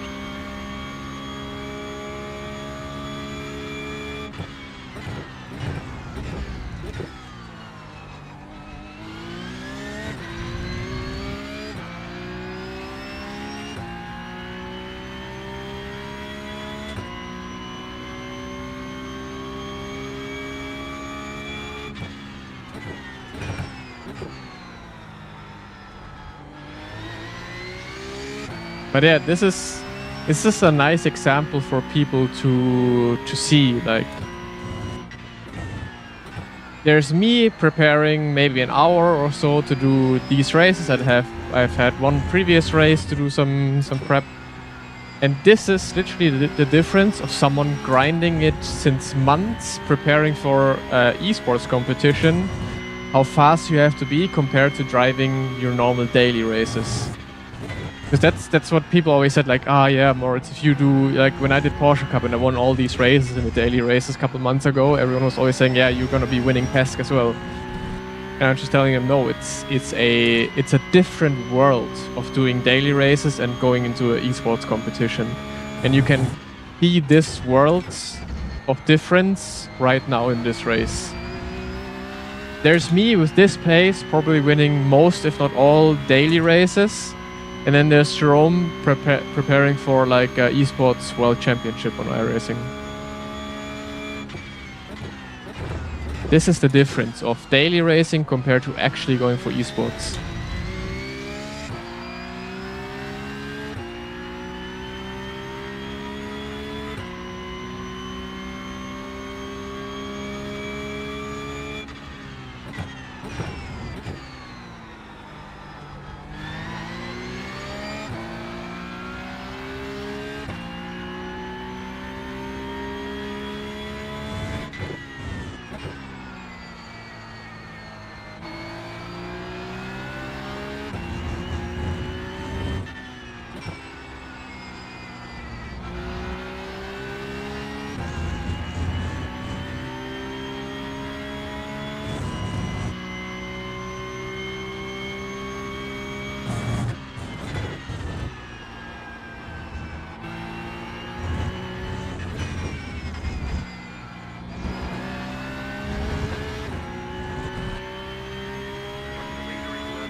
How to train for esports? Like, just drive? Yeah, basically. You drive. Obviously, you're not just driving, you're also trying to figure out something like, how can I take this corner faster? What can I change in my inputs to go faster here? But most is literally just doing laps and laps and laps and laps, hours on end every single day. Why aren't you prepping for championships? Because I don't have a championship to prep for. I am prepping for championships that I'm driving, of course, but I'm just not driving a championship right now.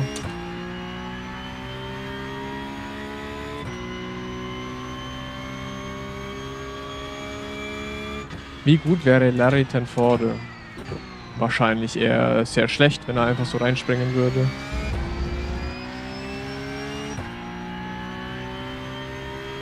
Keine Ahnung, wie viel Erfahrung Larry hat in iRacing fahren, aber nur weil man es in echt macht, heißt nicht, dass man direkt schnell in der Sim wäre. Vor allem nicht auf iRacing, weil iRacing einfach nichts mit Realismus zu tun hat. Oder wenig.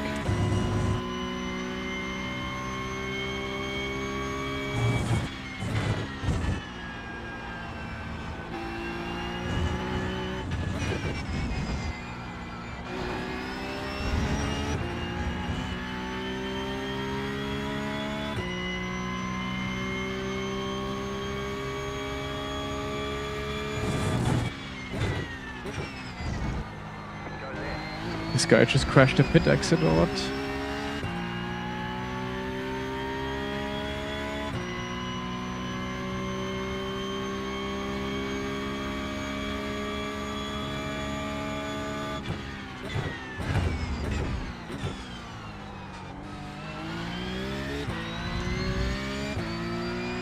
Also nichts gegen Larry. Er ist natürlich extrem gut, aber genauso wie ich, wenn ich jetzt gestern einfach ohne Practice in Rennen gesprungen wäre, wäre ich einfach schlecht gewesen.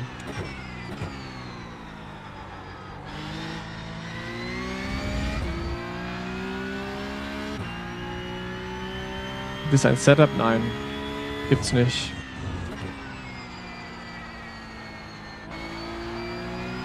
Weil die Physik fundamental einfach falsch ist im iRacing.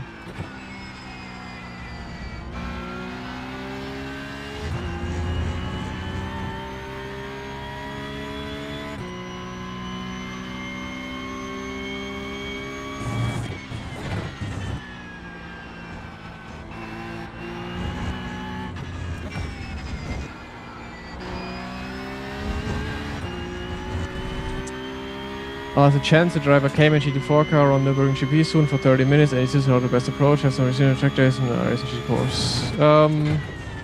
Honestly, there's no real approach to this. Do some laps a few days before, leading up to your drive, so your mental is completely locked into the track, because this helps a lot.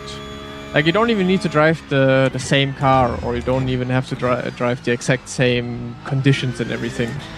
But just so, like, try to hot lap your way into the real life drive. So what I would do, and what I am also gonna do, I think, before my test day next week, a few days before, go to race room and go with the Cayman GT4 on the leaderboard on Sachsenring and try to beat world records or so. So my mind is completely and utterly focused on being fast on this track.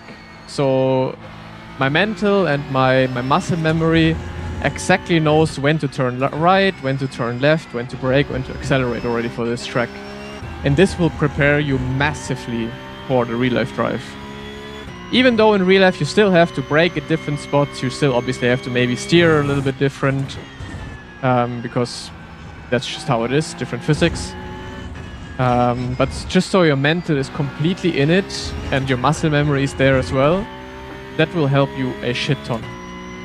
Like, I always felt the difference. For example, when I drove DTM Trophy in real life, I was at the same time doing DTM esports and ADAC GT Masters esports at the same time, next to it. And then maybe I drove the esports thing at, I don't know, Sandford, but then my real life race was at whatever, Lausitzring. Didn't do really much. But then one time I did some iRacing races at the Hockenheimring in the Porsche Cup. And then in this week I had DTM Trophy race at the Hockenheimring as well.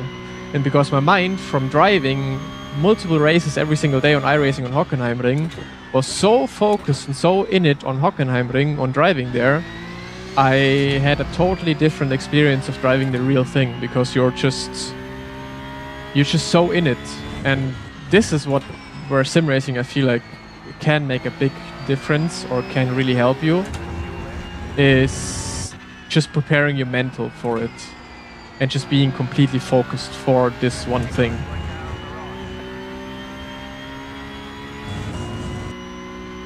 SimLab pedal settings you can find on my Discord.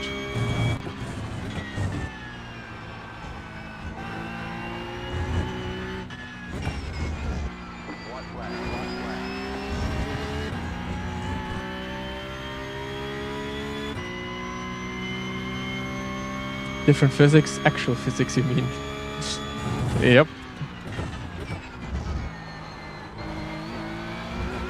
No, that's the thing. You have to see real life as another game. That's how you're quick. Because Jerome is bored. Maybe he wants to wait for me to have a last lap battle or last corner battle.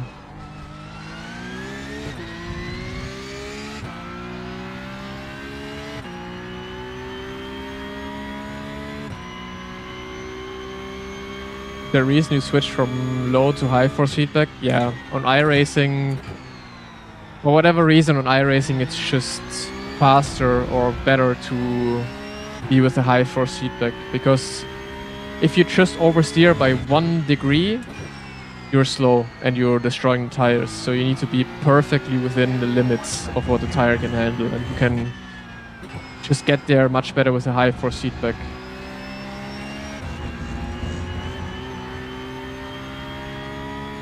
I started iRacing in 2016.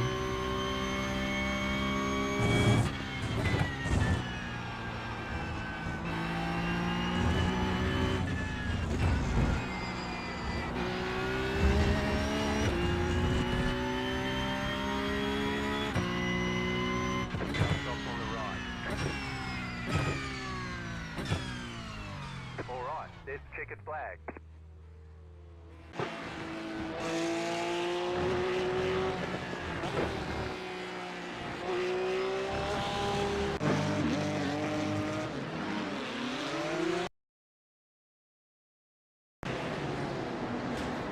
Bonk. This is a thing I should have a look at.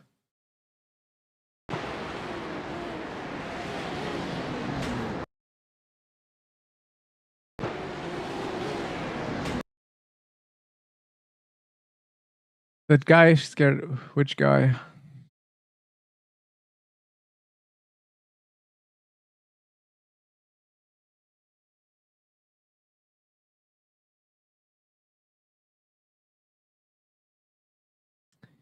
Gary Jacobson crash.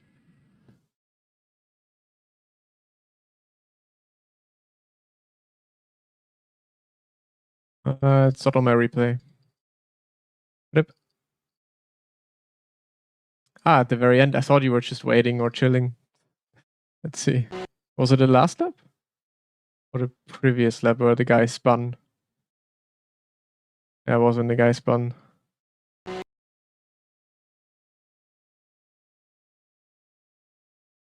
Wait.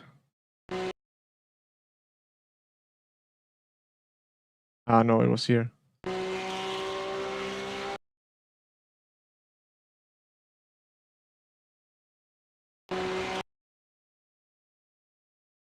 What? I haven't even seen that.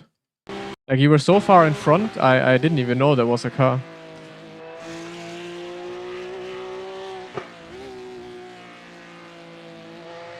Oh my. Okay. Yeah. Pee in the pants. Wow, you can extend this much? Okay, that is crazy. Let's watch a lap. Maybe this one.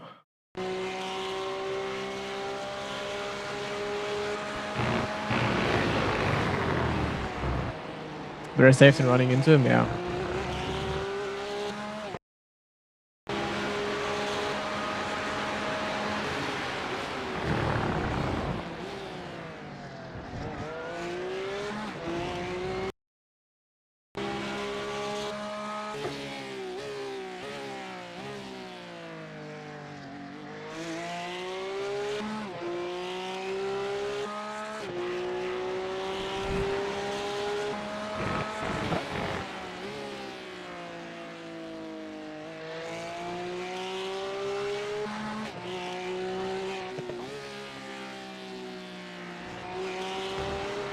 Lots of rolling, actually. Like, you're not trailing for very long into the corners. Off the brakes already. Lots of trailing, and then throttle only here. I thought you would want to trail the car quite a lot.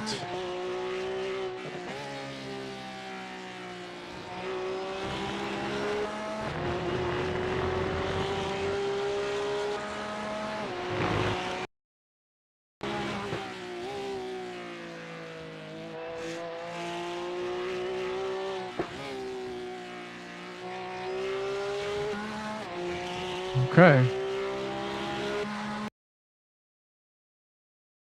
Worst part of sim racing is when you think I'm doing absolutely the same as him and then being so much slower. Yeah, I get it.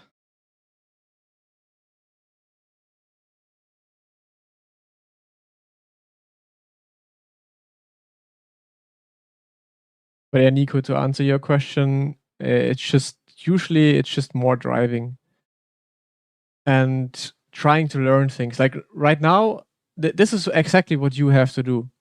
Look at the replay of someone faster, see where he places the car and what he does with the car.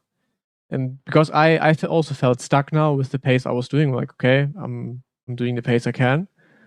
But now I looked at his positioning of the car, when he turns in, where he goes exactly, and then I will be able to improve. And if you feel stuck at a certain pace, you have to do exactly that. Go into a race, hopefully with someone faster than you. Look at the replay, exactly what he does. Try to do that. Go into another race. Maybe there's a different driver being faster at a different spot of the track. Look at his replay. Try to do the same thing. And this is how you learn. This is how you get better. Bam! +1.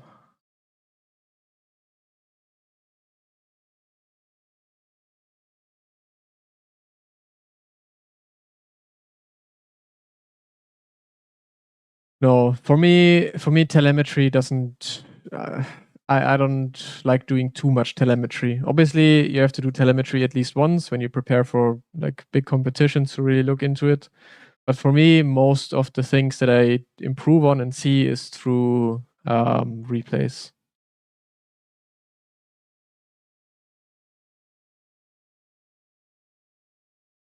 This is really good prep for PESC for sure. I don't understand why more people are doing it. I mean, I guess they want to hide pace, but I believe if a lot of more PESC drivers actually did just a couple of races here, they would have better prep than doing it offline. Do you look at it in coaching? Surely, yes, yes.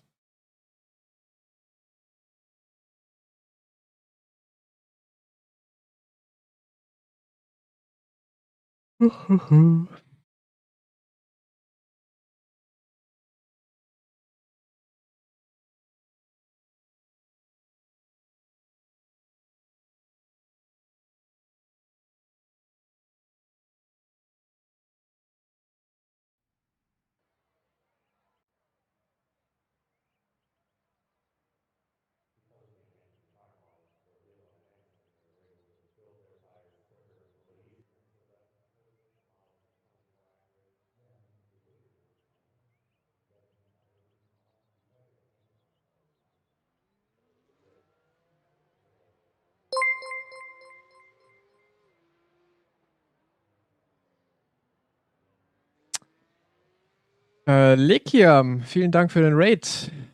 Tag. Willkommen, willkommen. Wie war der Stream?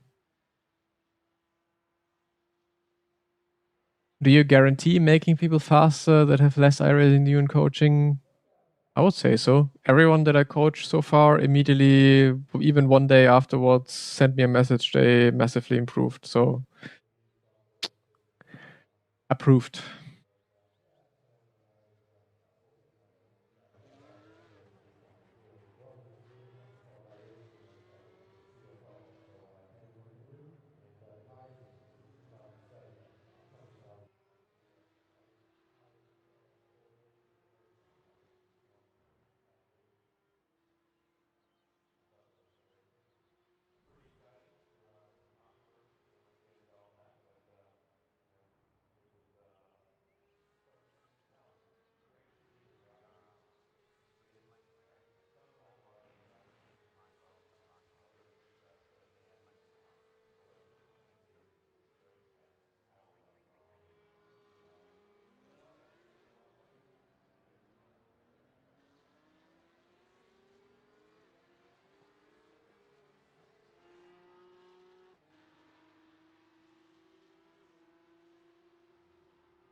So.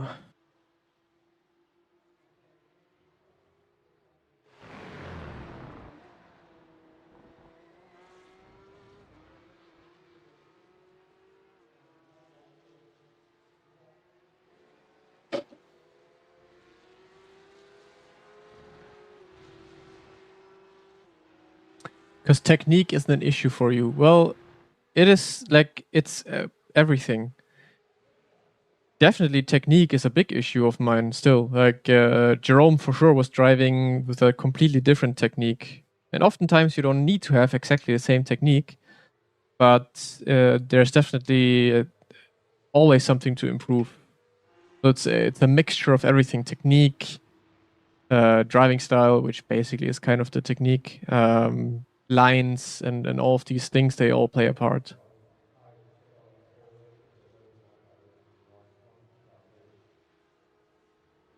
I have like 165 frames usually.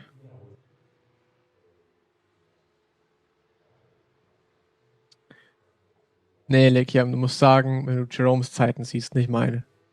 Meine sind nicht gut.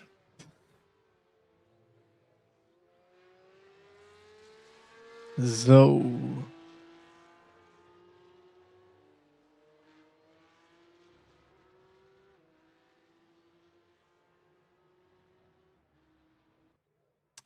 When I brake, I can't brake in a smooth line like your inputs. Any tips? Then you have to change your pedals,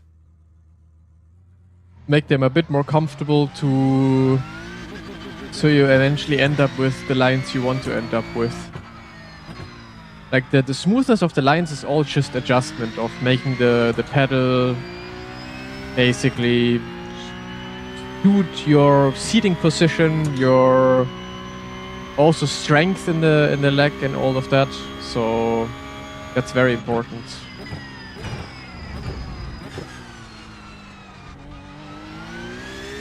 Like it's not like it's not like my foot is superhuman or my joints are superhuman that they are so smooth or whatever. I can hold it at a certain pressure. It's literally just making the pedals as comfortable as they can be and as suited to me and my seating position and everything as they can be in order to make them smooth and predictable.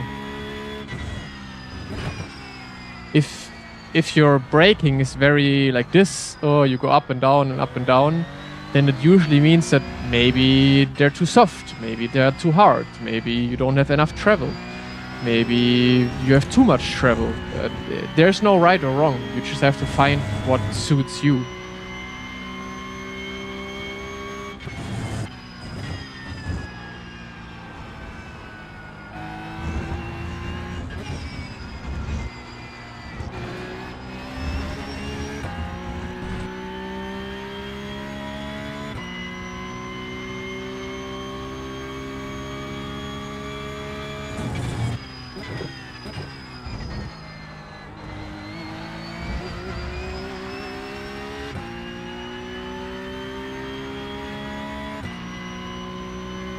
Imsa is boring, has to be rage bait. I don't know, yesterday was insanely boring somehow. Like, of course, the traffic makes it a bit interesting, but otherwise, I mean, it's not like the Porsche Cup year is exciting with racing because we don't have racing pretty much, or haven't had racing pretty much, except for the first race, maybe a bit. But at least the driving is fun. Like, I just didn't enjoy the driving at all at Road Atlanta. Like, at all. Schnitzel or sausage? Schnitzel. I'm not a huge sausage guy. Like, when you have a barbecue, for example, I never eat sausage. I don't like it really too much. Like,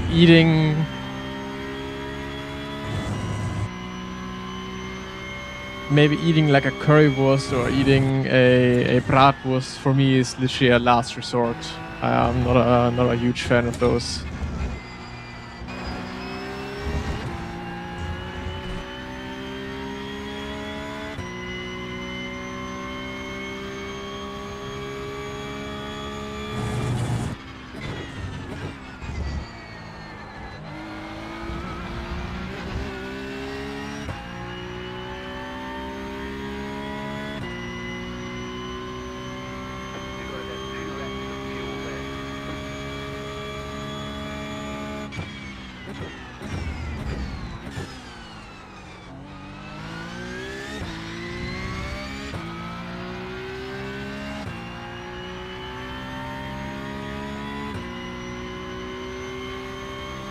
I mean, on the racetrack, you want to eat all of the sausages, yeah.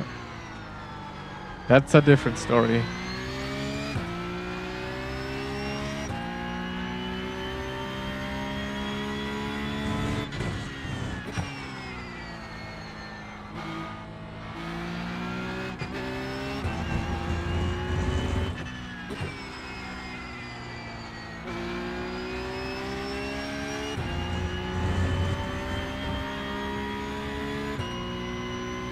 Schäuferler?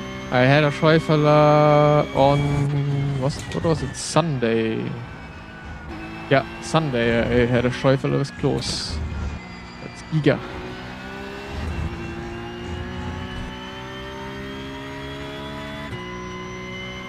Tanker, if you continue like that, you're gonna get banned. Like some of them I just find it funny, but some are just absolutely ridiculous.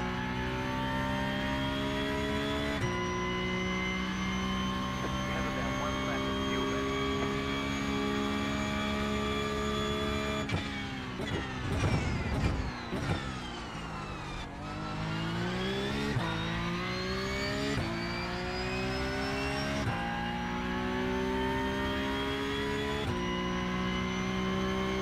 Mann, oh Mann, oh Mann.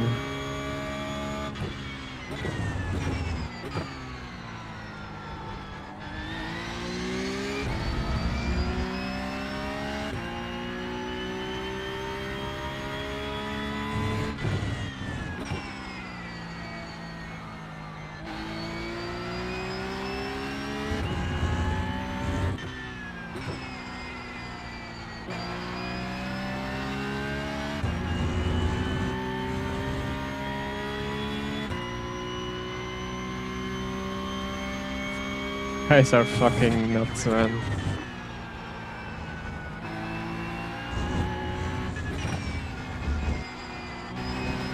Yeah, okay, this line in the or in the last corner is so much nicer. You don't get the curb bounce anymore. Drop the fastest lap.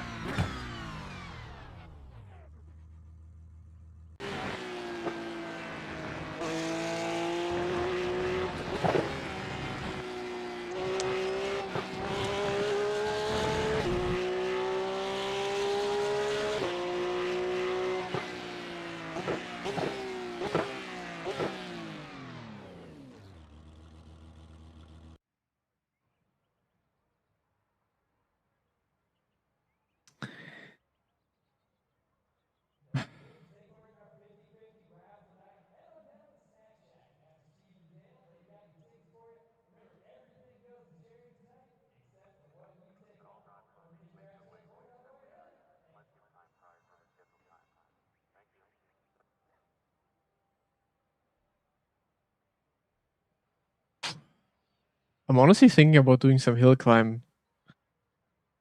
Hot lapping today. But no one is really improving, and there's not too many new guys coming in.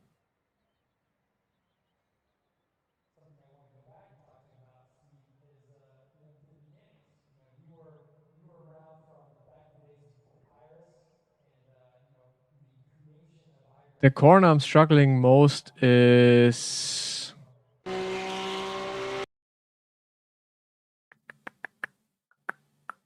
this one. Like Jerome, for example, he turns in very late. Like he turns in almost at the white line. I'm not sure if that's maybe a bit of net code, but he turns in very late and gets the car in. If I try to turn in that late, my car is not getting in like into the corner. So I need to be in way earlier. No net code. Yeah, I don't understand how you can turn in that late.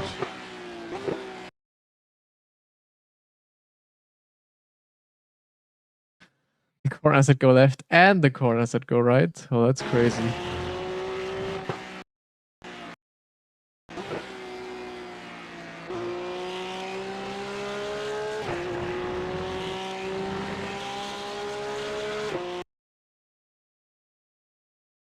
Ja, also Brake Bias ist im Grunde fahrerspezifisch.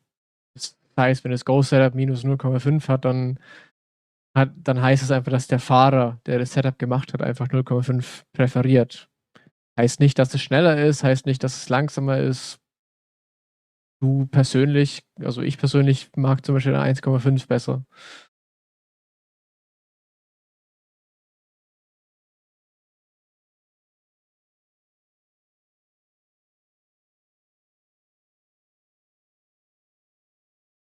Last to turn, you have to maximize over the curb, yeah. Hey, Johan. Like here, I didn't use enough of the curb, I think. Although it was fine, but look, if you turn in that late and you stay on the curb for that long, the car is not bouncing anymore here. Whereas I think one lap earlier did it.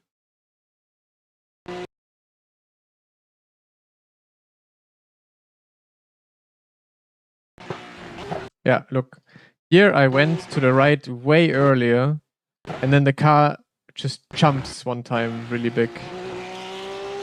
Or usually it does. I don't here it didn't really do it that much. But if you just stay for longer here on the left and then turn in very late, the car's not jumping anymore. Having a mental breakdown over Laguna Seca track is absolutely busted in this game.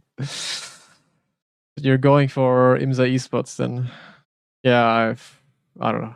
I would hate myself for doing fucking Laguna Seca as qualifying for IMSA esports. Worst fucking track in existence. I think it's because you're later in the braking zone and have less pressure applied. Yeah, that could also be it. No, IMSA esports. I think IMSA esports is a private championship. It's not with iRacing directly. Which is interesting though. Like why is the IMSA esports not like a integrated series in iRacing?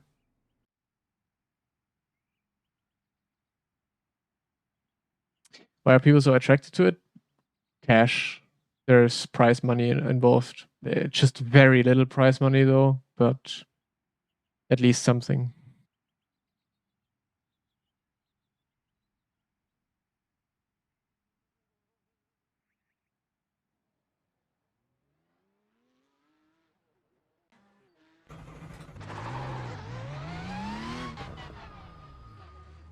Why Redline guy always in Road Atlanta? Good question.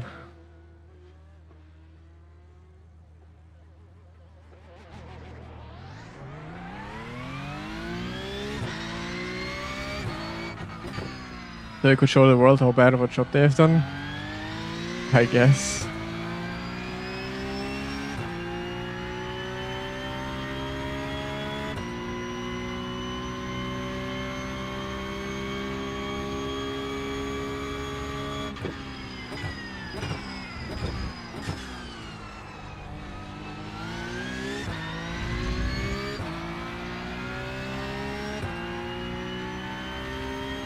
Really, are the track limits that bad?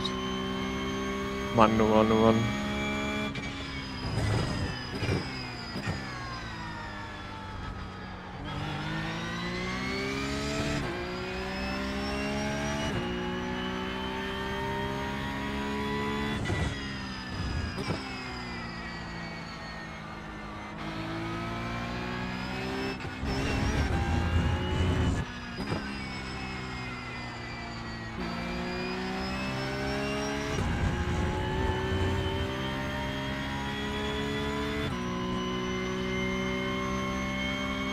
I think GT4 has always good racing, so definitely. TCR is kind of dead, I believe.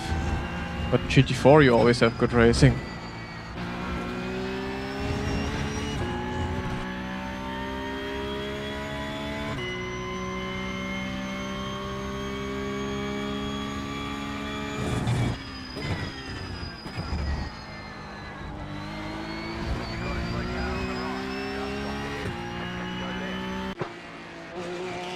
GT4 was a shit show yesterday, really.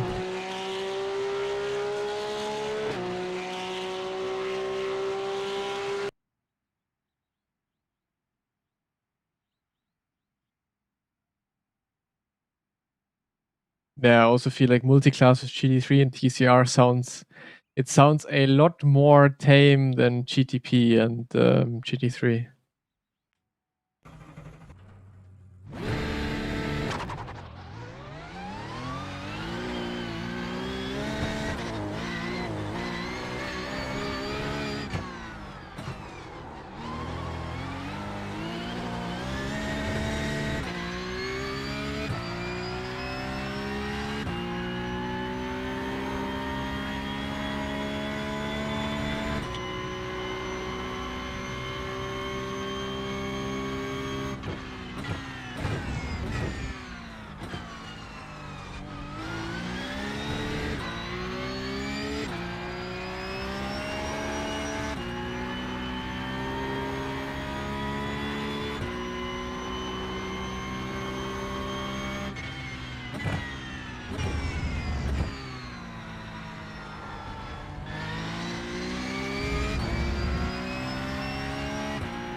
Specific rating for each series sounds complicated. I think it's good of how it is.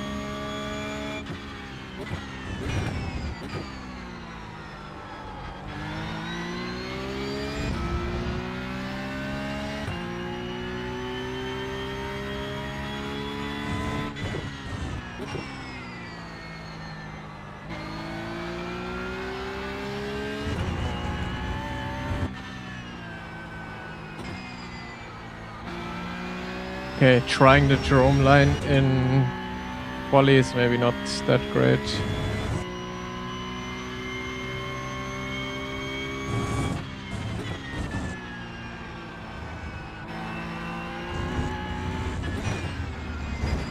Boy, big bump.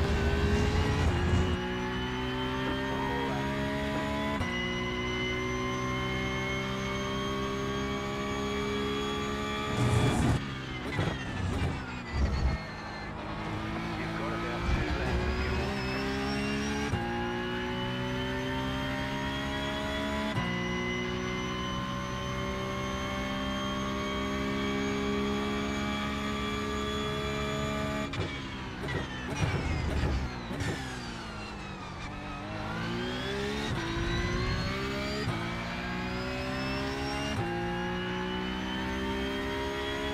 Dante Rösen, I think, is Chun Wee Kim.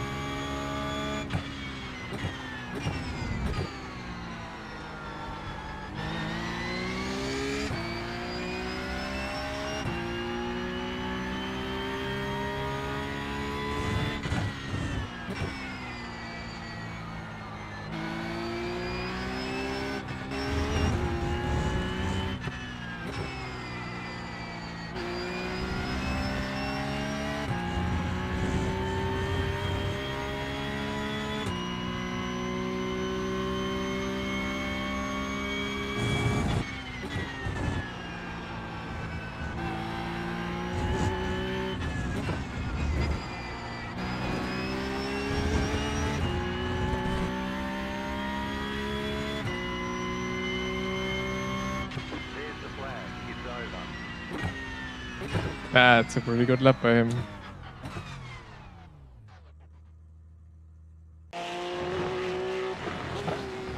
He's hiding on the Smurf account again.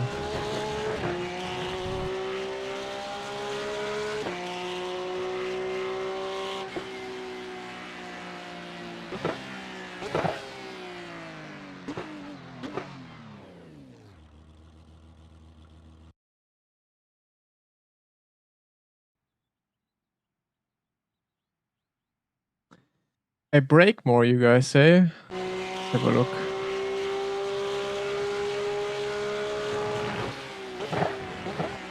About 60%.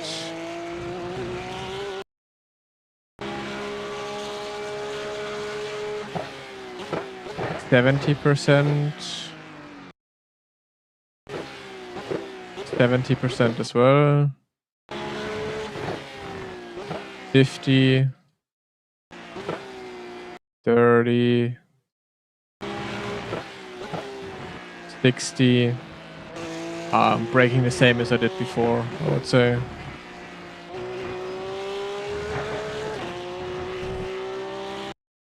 I never really go over 70%, I think.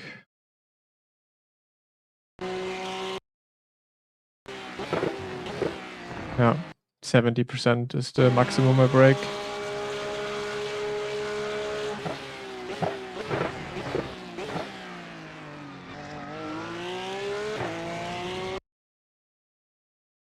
For the last 2 corners, it's quite easy. Track limit here, right side tires white line. Track limit here, right side tire is basically on the edge of the rippled curb here.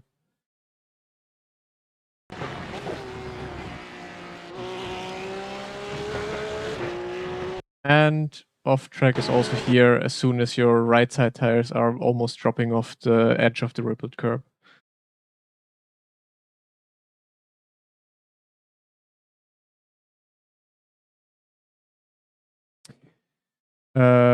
Feet size, I've installed XP1s yesterday with my 43 size feet. I can't get the right position of ball against pedal. I had to use a heel raiser. I have 43. 43, 1/3 or so. And for me, it's completely fine.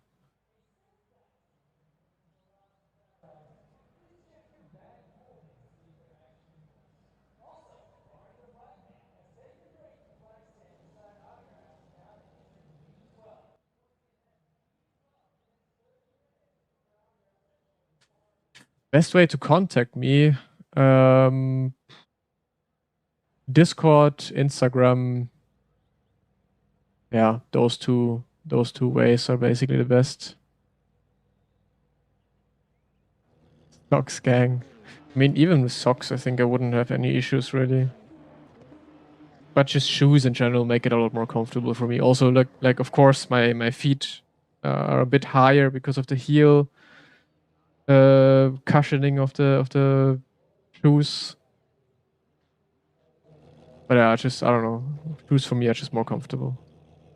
So we're starting P2. Let's try and get Kim.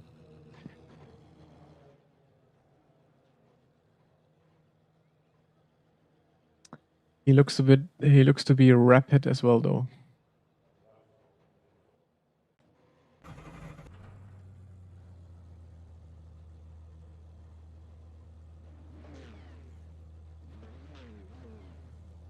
The estimated strength of field is Sometimes I change it, yeah, but at the moment it's the same across all cars. green flag, green flag.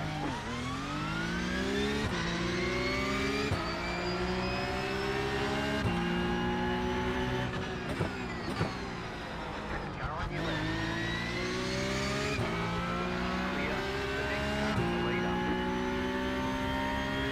I would say I was on the inside.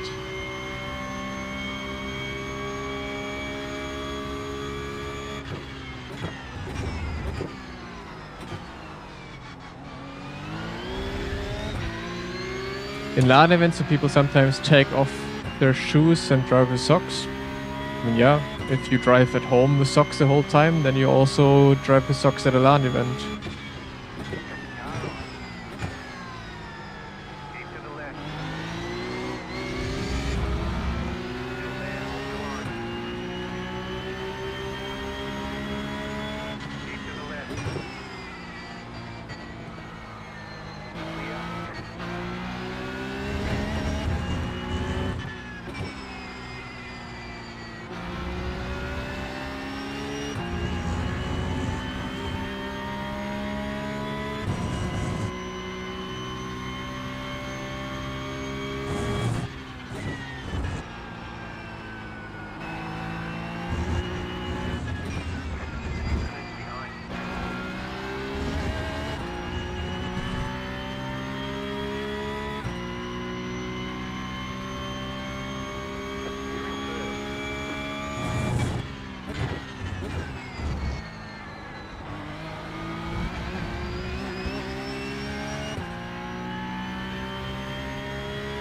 Which track am I most competitive?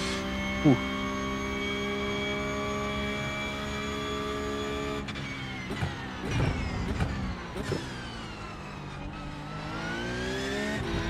Usually I think I'm always very good at a Nordschleife. It doesn't matter which car, which track, which combo.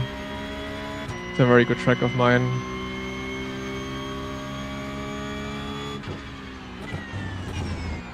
But for esports, it has always been kind of the Hockenheim ring where I excelled.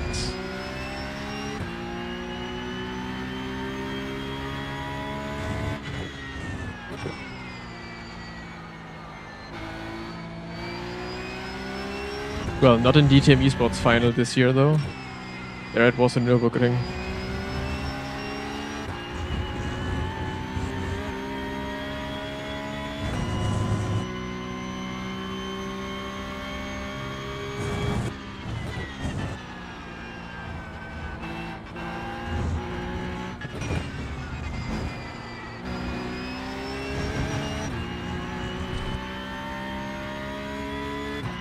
Any advice? More driving.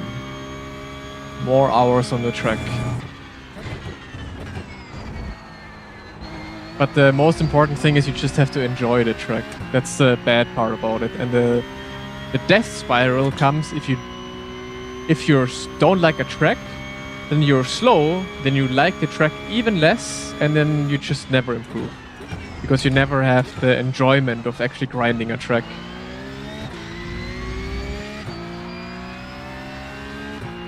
So like Spa, for example, I've always been dog shit at Spa, but then there was this one time where I actually enjoyed driving it, and then I actually at some point was fast at Spa, and then I started to like the track.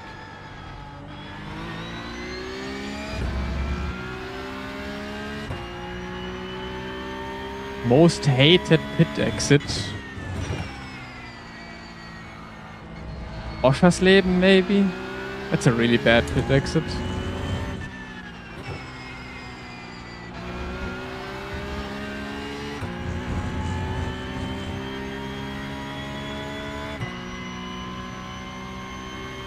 Sebring is a shit pit exit.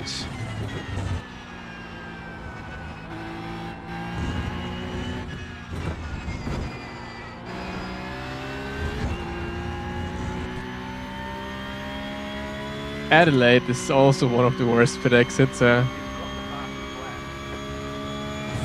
Daytona pit exit is bad, but it's okay.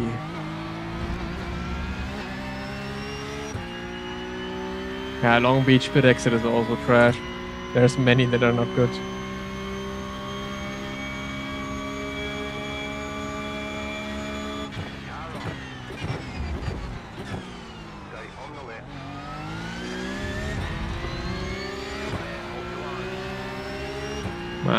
Maybe I should have defended the inside.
.360 no scope? Nah.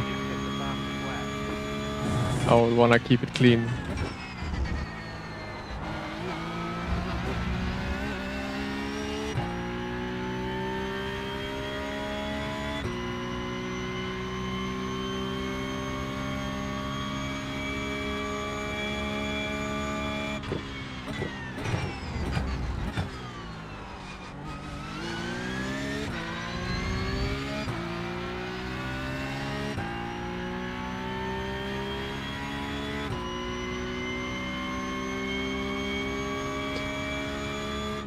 Any advice? I would say just do everything like you would do it. Don't change anything.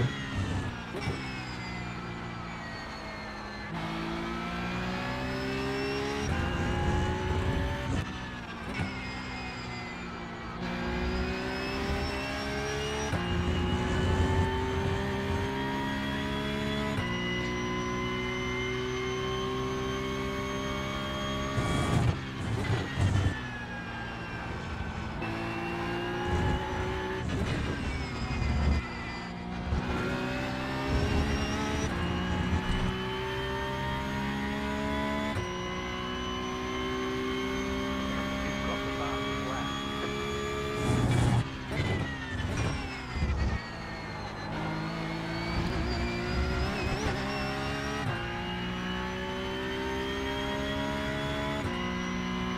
The only advice I would give to my younger self is record your DTM trophy times. Like make vlogs from your time in DTM trophy. Would have been so cool to have videos of that.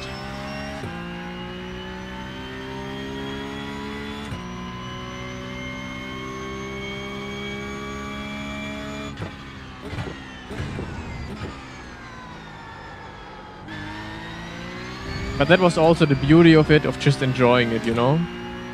Because I know that if I would have recorded everything and tried to be like, oh, I need to do this, I need to do that, then I probably wouldn't have enjoyed it as much. Maybe. I don't know.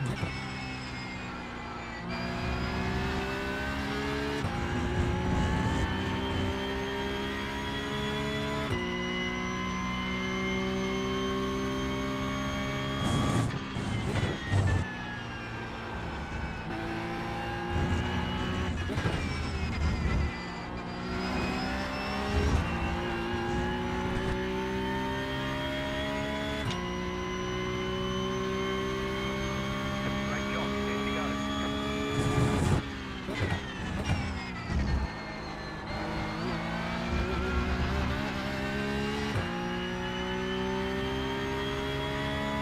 Did you make a vlog when you did the Hyundai esports thing? No. I think I once again started it. Hoppa. I think like with any other esports competition, I started making a vlog, but I never actually continued doing it. But yeah, it would have also been cool to have that. Wait, that's a dive and a half. Oh, yeah. Clear on the right. Right side. Clear on the right.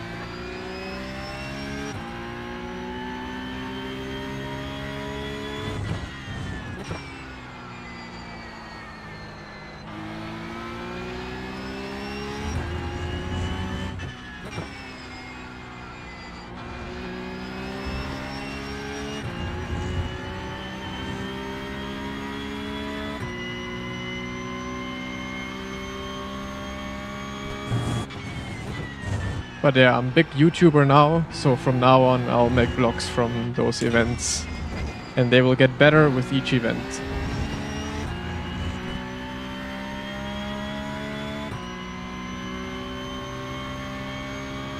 Wheelbase setup you can find on my Discord.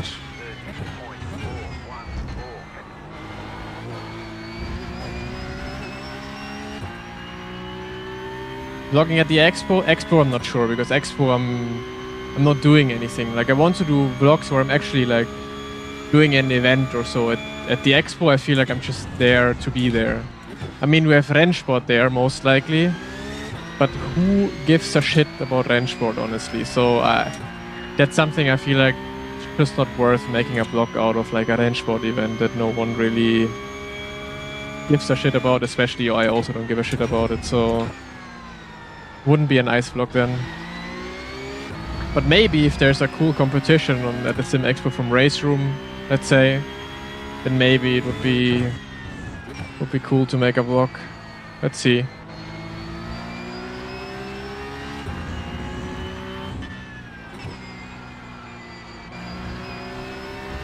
But so far for the sim racing expo, I don't see what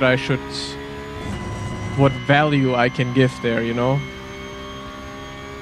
Like there's nothing, like I don't want to be like walking around testing products or so. It's just not the kind of content I want to do. And I wouldn't personally do anyways. So yeah, I wouldn't know what I could do vlogging at the sim racing expo.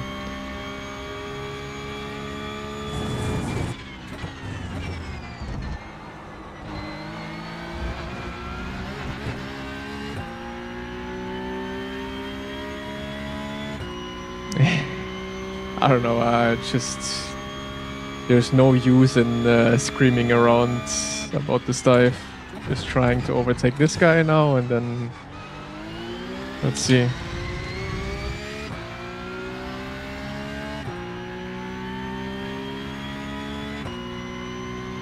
Still have a couple of laps to go.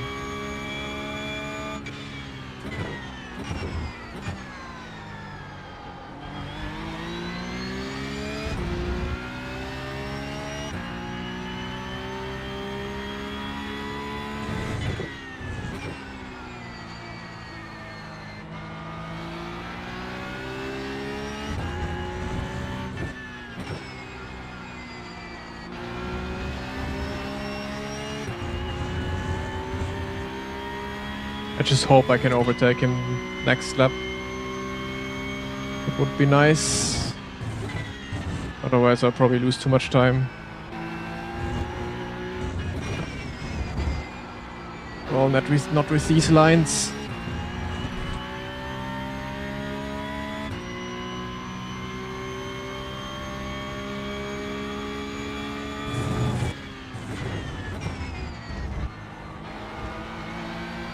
Oh, that good exit. I can dive this.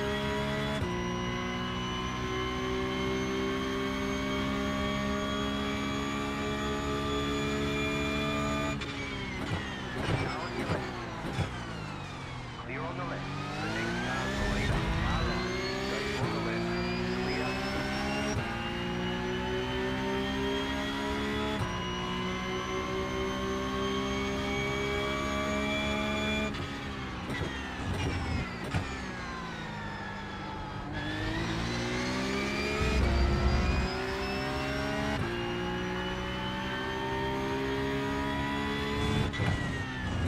Will we be at Sachsenring for DTM? Probably not, no.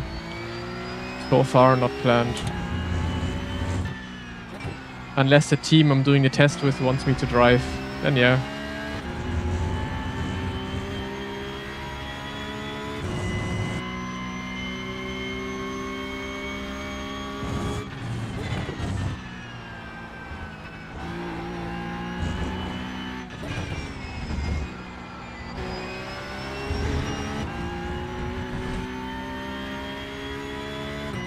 I think you can, well, with some boosts you can for sure buy something, I guess. Not all of them, but at some boosts I think you can for sure buy something. But you probably get some discounts if you are there and buy at the booth directly. They usually have like Sim Racing Expo discounts when you are there with them and then buying online with them or buying directly there.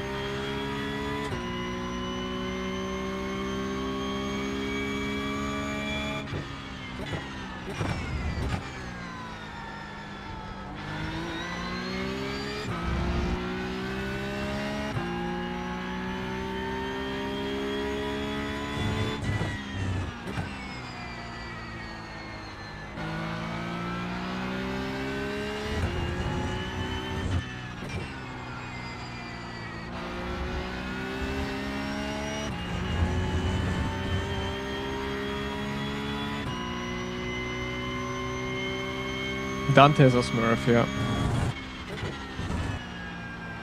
Dante is actually Korean and not German.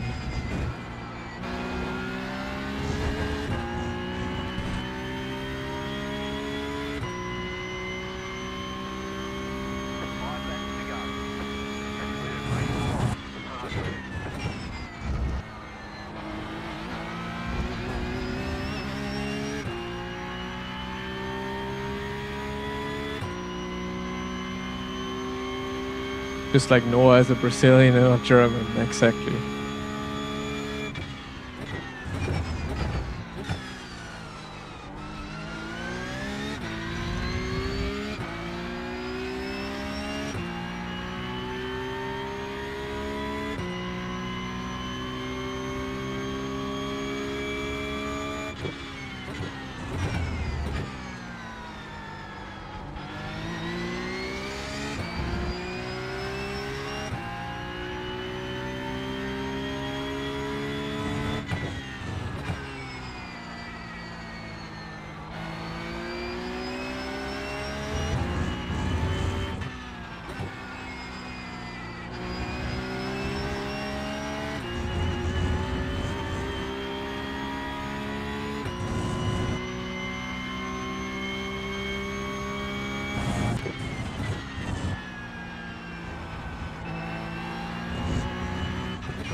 You've got the fastest lap.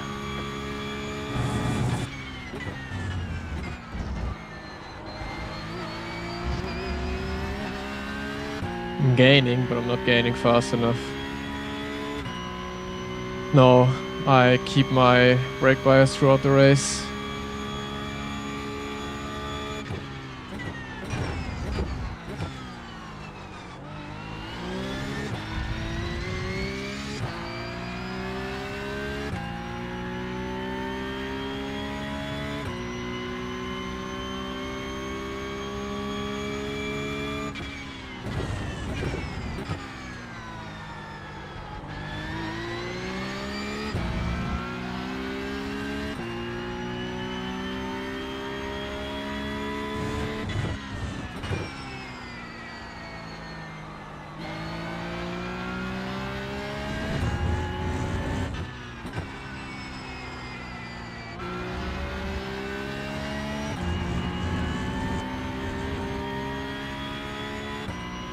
Well, that was a bad lap.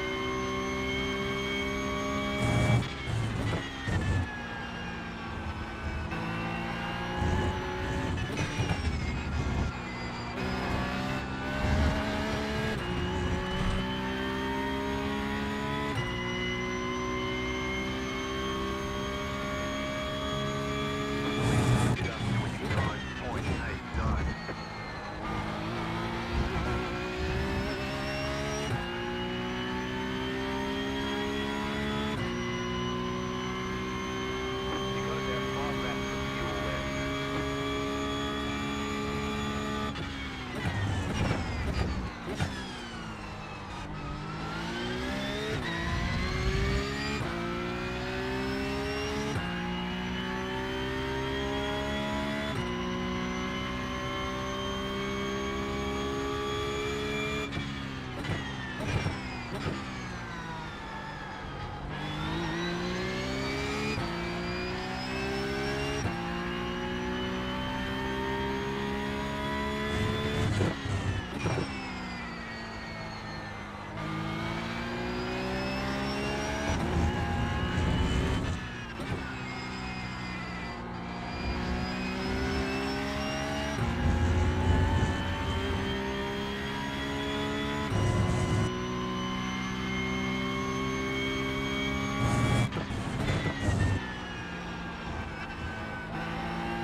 The 2 dots mean above your name. So it would be a O, right? O, but now it's a Ö with the 2 dots. So the O changes to a Ö.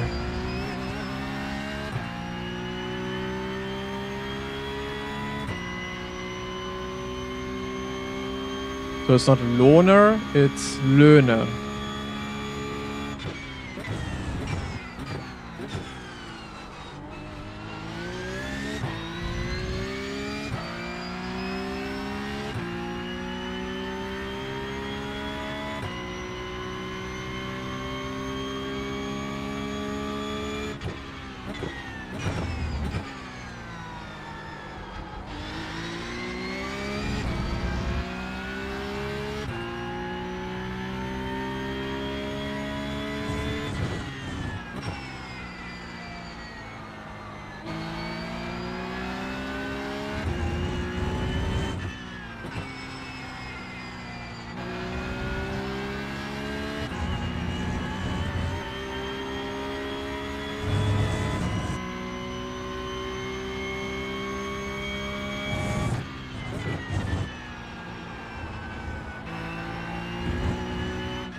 Why can't it just be a U? Because then it would be Luna.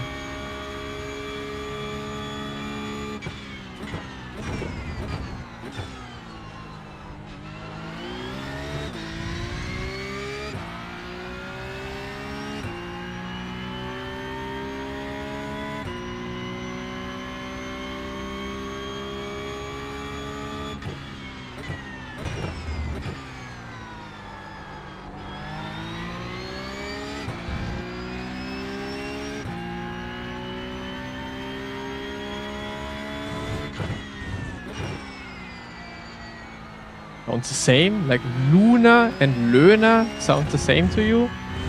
You should clean your ears.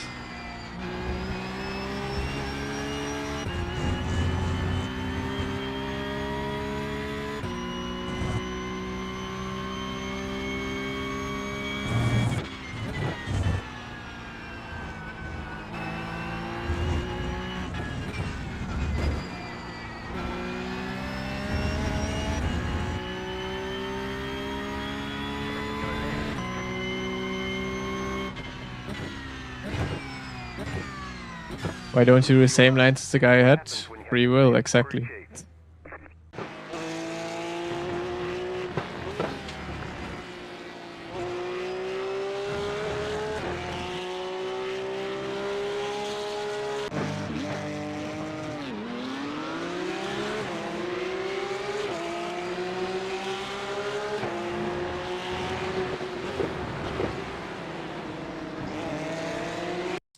I mean, I wouldn't say I was sufficiently alongside, but I would say it's a race start, so it's valid. But in case of race stewards looking at it, I think I would be at fault. Yeah, he's on his Smurf account, so I guess he let me win.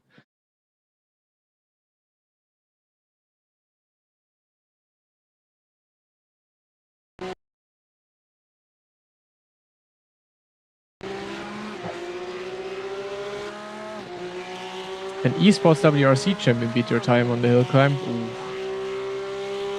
Let me have a look in a second. Hey, that's a dive and a half. Bonk.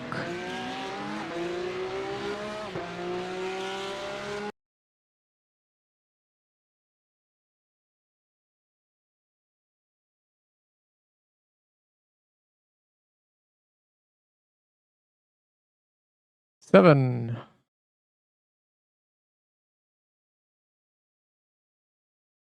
So, we go next.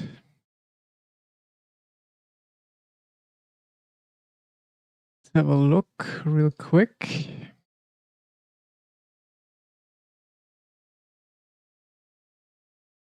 Holy. I have never read this name before. He was WRC champion?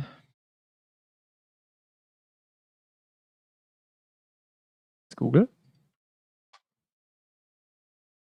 Ah, okay.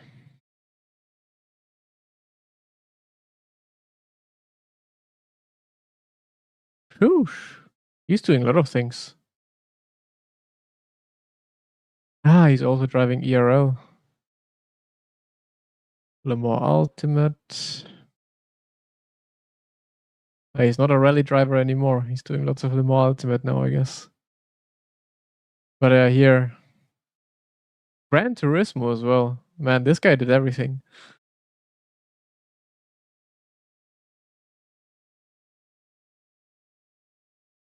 Was he at the same competition I was at? 2021?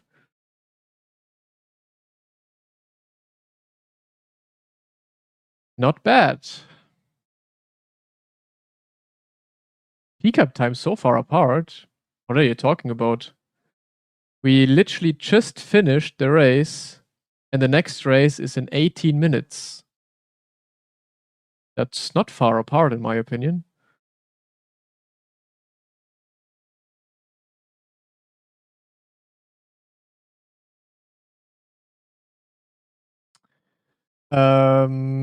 I would say the fixed setup is very close usually to the open setup.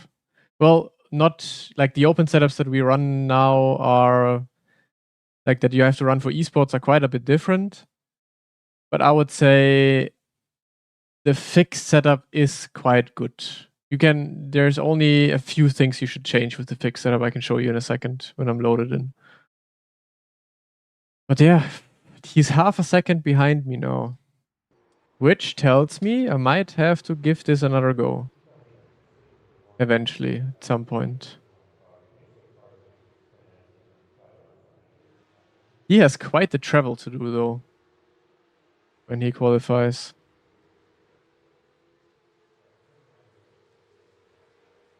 So, fixed setup. Let me show you. Wait. Red Bull Ring. Spielberg. Oh.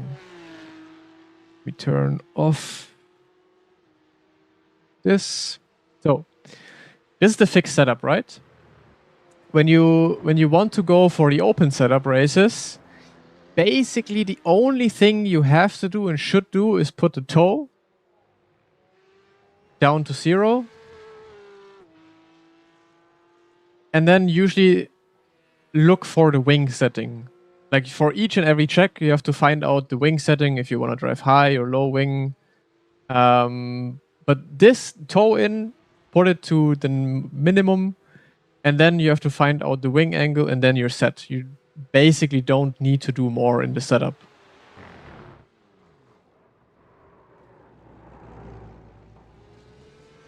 Then if you do that, then you already have kind of a good setup for open, for sure.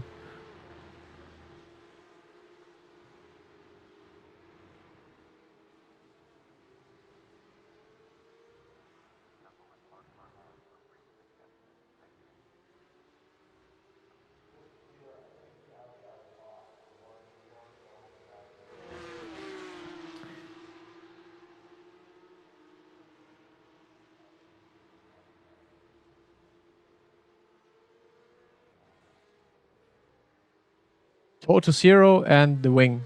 You only need to adjust the wing. All right, I need a quick toilet break. I'm gonna be right back.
Do you think there's a talent sim racer? I mean, be born with a talent just as football? Yeah, everyone is born with a certain talent. Like, there's certain people who are just naturally faster, more talented doing sim racing. Of course.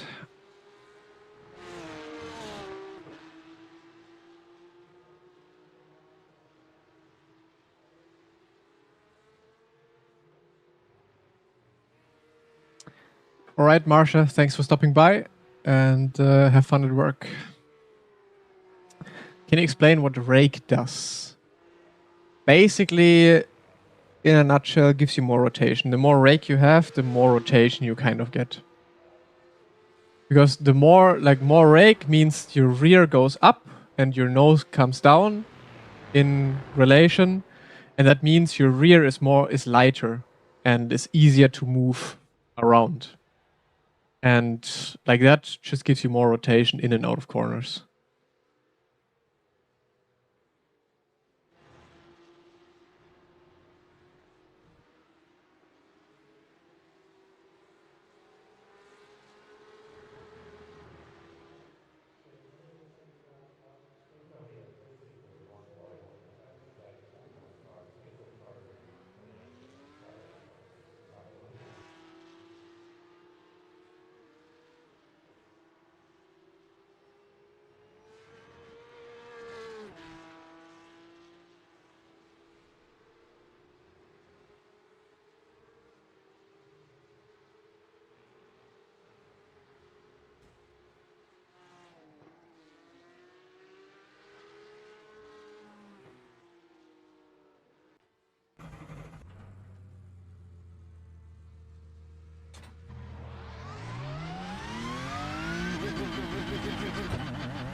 I mean, I wouldn't say it's just talent. It's also a lot of adaptability. Like especially when you go to a new track and have to learn a new track, then I mean, yeah, talent plays a part, but it's also just how fast can you really adapt to new things.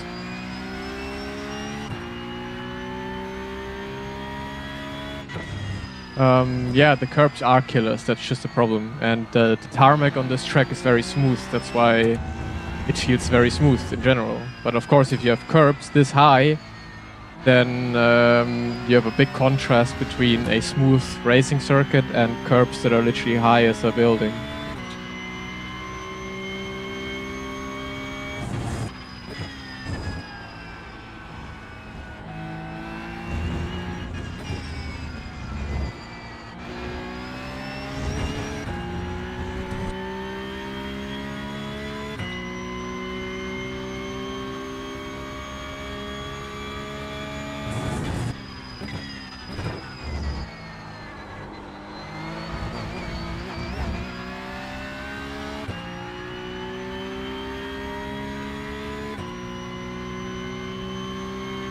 I mean, you could learn a track in the sim, then you don't have to learn it IRL anymore.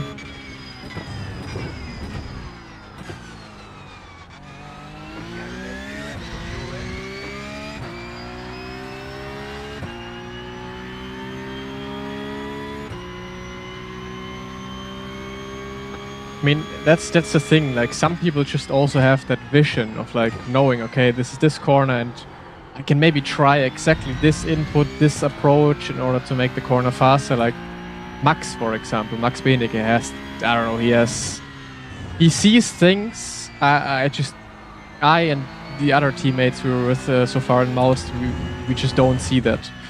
And he has this insane, I don't know, like clarity of knowing exactly what to try and what could work in certain situations. And to me, that's impressive. That's so impressive. like also being able to know, okay, I can try this now and see if it works and see if it's faster. Like I catch myself way too often trying to do exactly the same thing and hope that this exact same thing eventually makes me faster. Even though that this line, yeah, maybe if you absolutely perfect this one line, then maybe you can still gain some time out of that, yeah.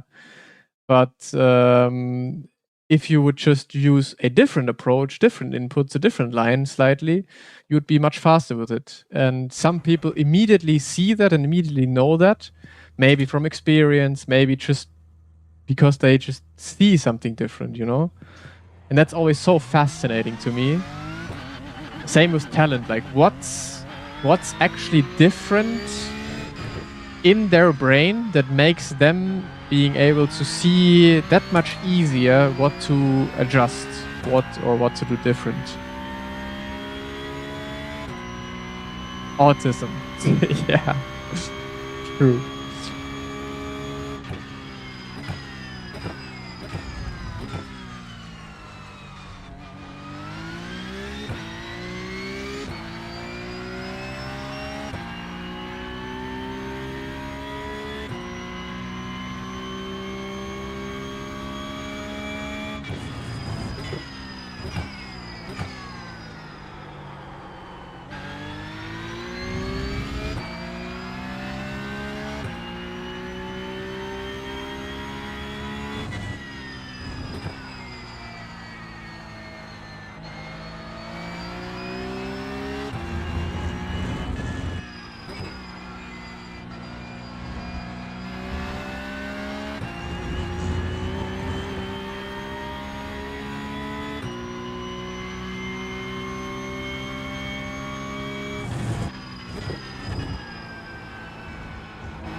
Imagine being like this at 12 and having no clue about physics. That's actually good.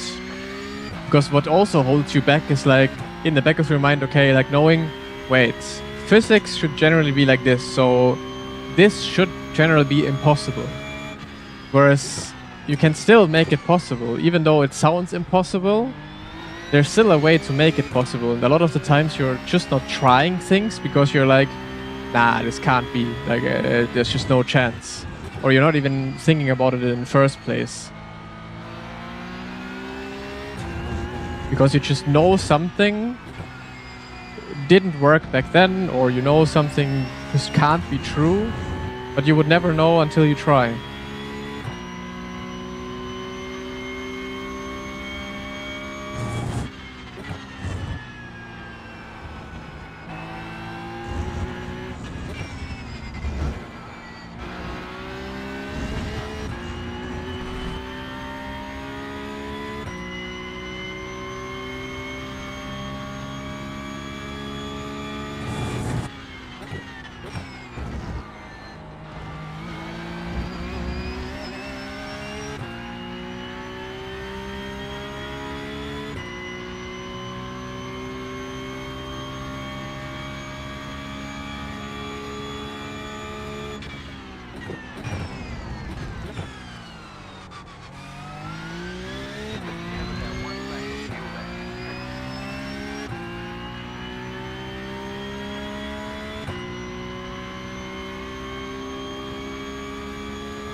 Mann, oh Mann.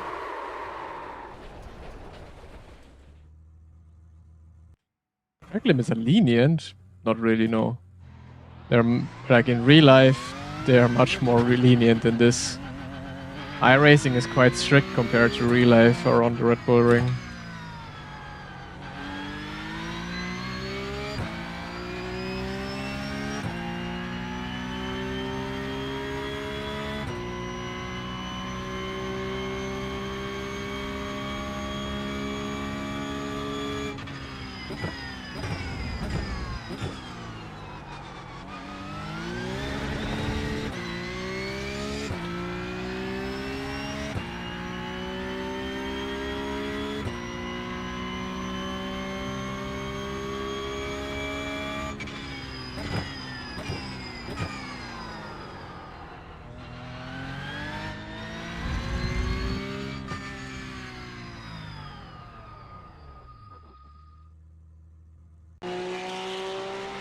So, what do we do after this race?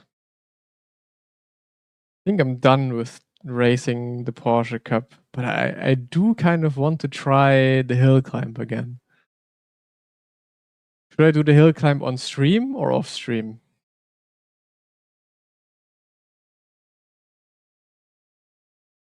Not sure if it's a good idea anyways to do that now. Kind of being out of the rhythm now with doing iRacing. Not sure how fast I can improve it.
So I got info to the test, to the GT4 test.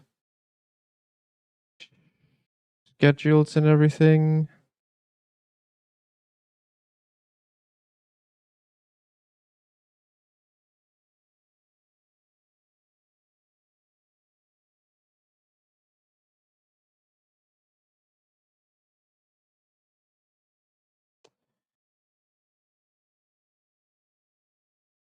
Okay, looks like driving on the track on Thursday is done at 16, so at 4 p.m. It means I can go live maybe half an hour before, and then after the session do a track walk with the stream.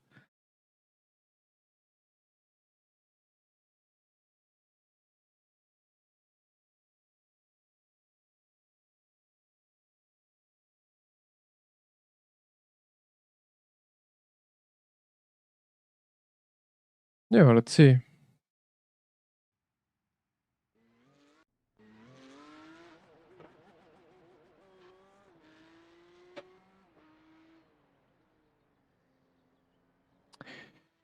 Jerome is not driving.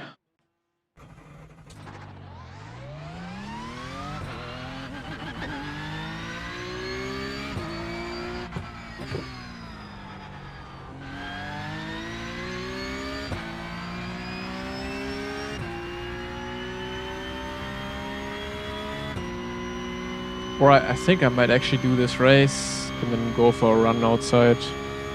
And maybe come back later online again to stream some of the race room hill climb attempts. Because I know if I started to grind the hill climb now, I'd just be exhausted and at some point hungry and stuff. So it wouldn't be too good to do that. So there might be 2 streams today actually.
Sang-yuk says hi, chat.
Green flag, green flag. Okay, speed up to first time lap.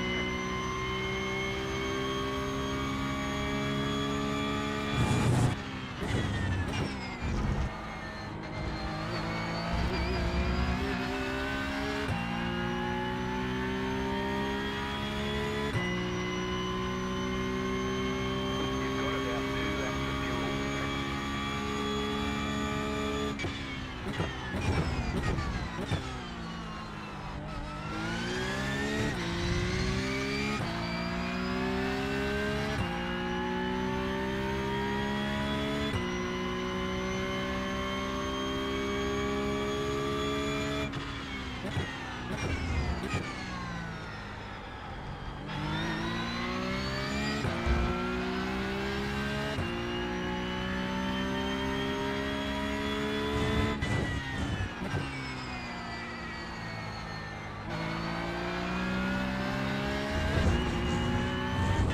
As if that's an off track. Last to first incoming.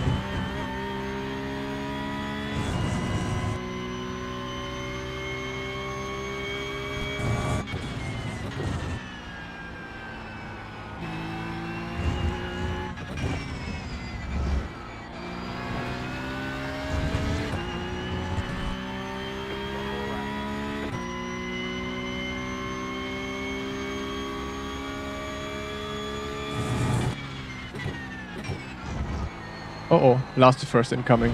For real. You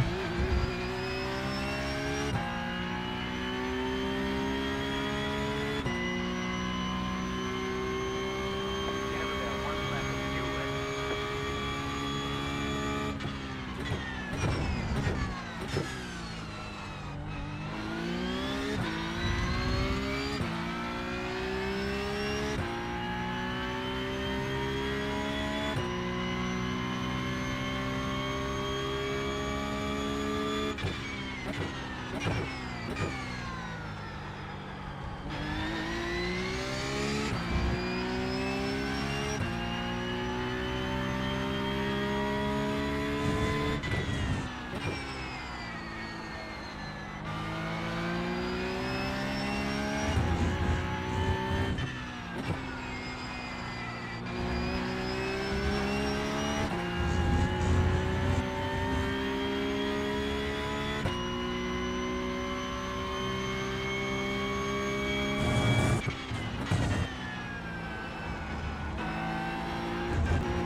What a fucking terrible lap. Okay. At least we have an interesting race, I think. Should be fun. That's what we are here for, right? Fun racing, interesting racing.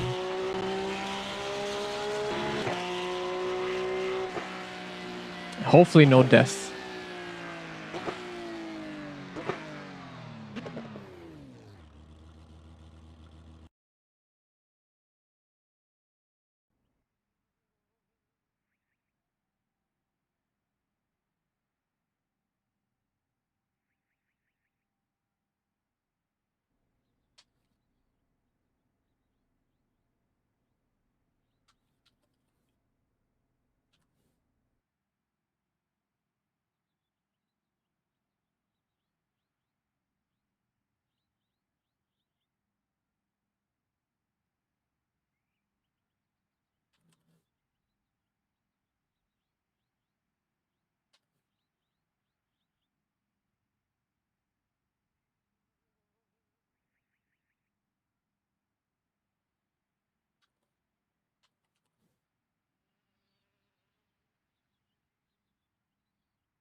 Uh,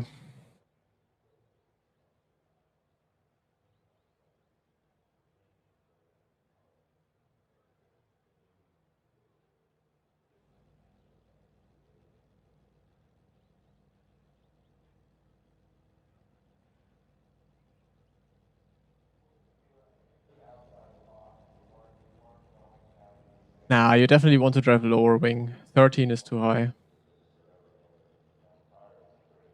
Yeah, Elvis, how are the curbs? Great. Just like in real life. Wonderful. So realistic.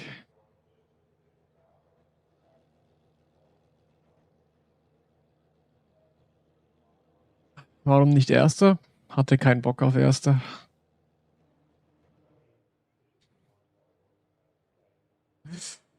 The next one. Did you see Yuri's list? Yes. Saw it live. Why is everyone going so crazy for Yuri's list?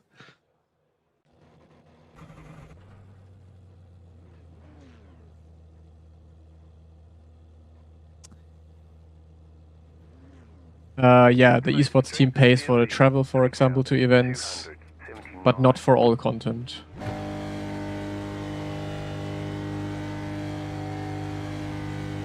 Green flag, green flag.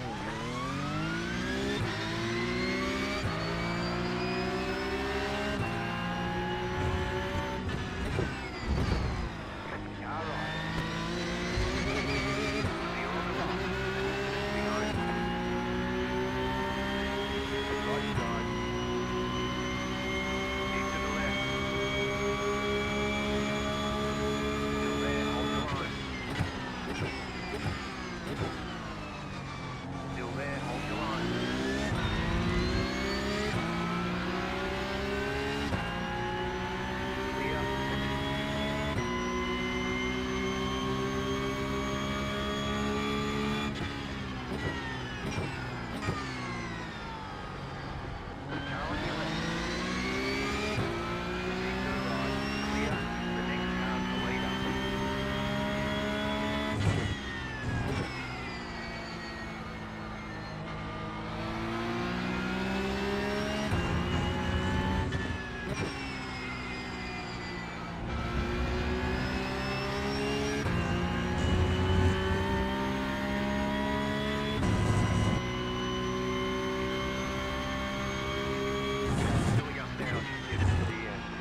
Hey Luke, how is it? How's your hill climb going?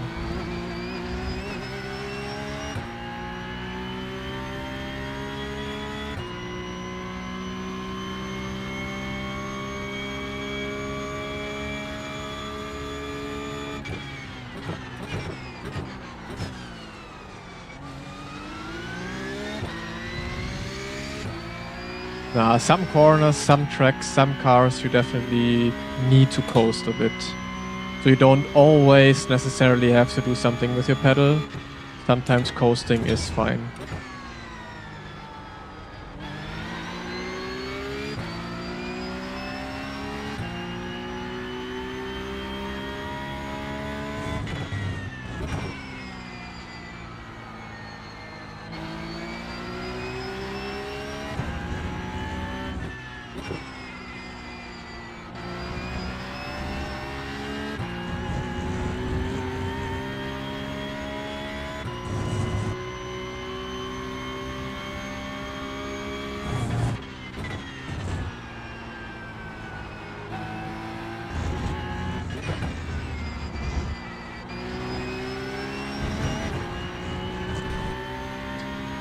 You've been enjoying it. Oh, my old race room heart loves to hear that.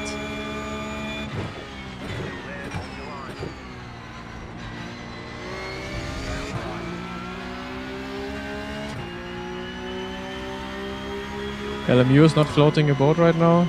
For me, it's the opposite. For me, it's not iRacing. At the moment, it's not giving me the thrills. I actually thought about trying LMU.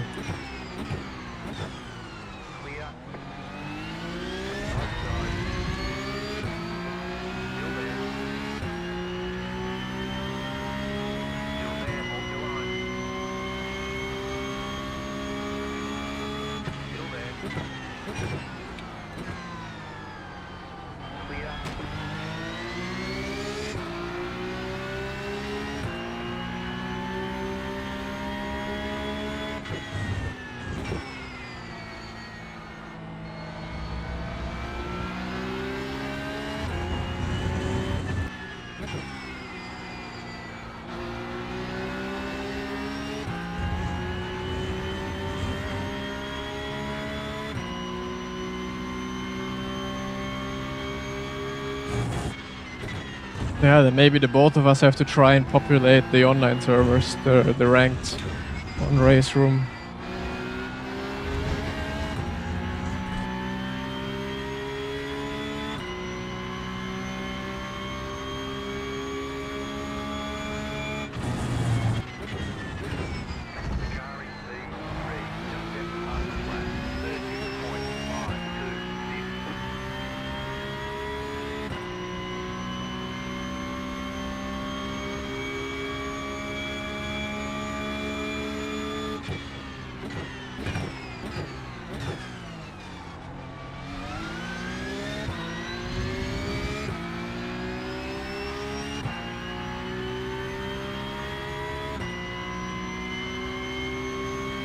DTM is at Monza, yeah, okay. Maybe not the best combo.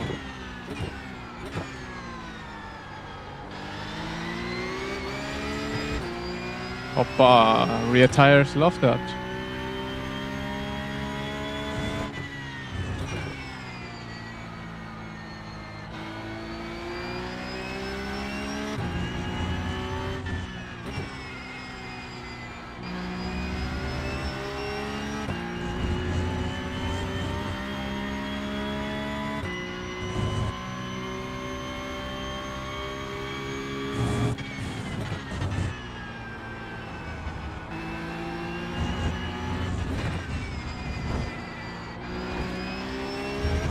You just have to know, Luke, that on our race room, it's not all about the rating itself. It's about rating and your safety rating. Combined, they basically make the grids.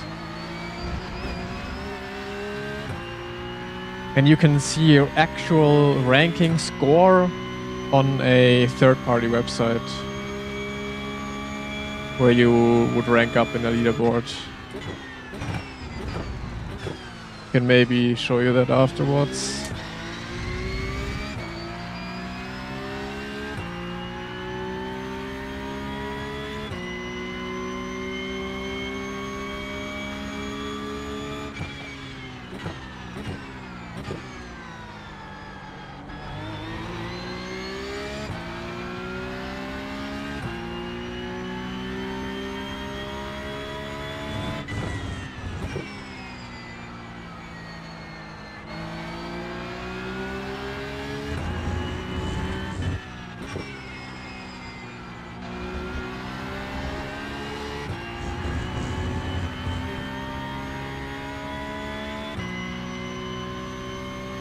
You should also see it in-game, your safety rating.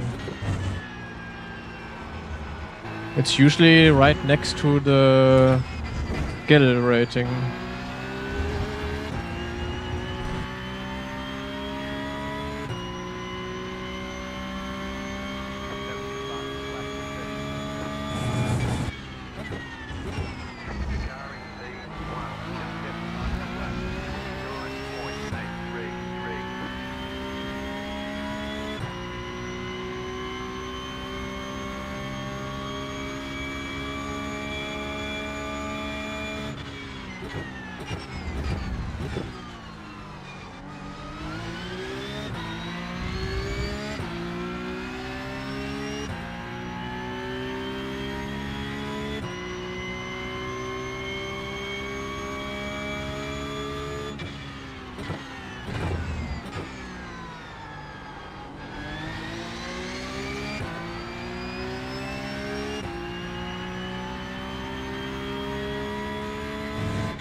Am I finally maybe close enough to launch? Nah. Draft is just not strong enough.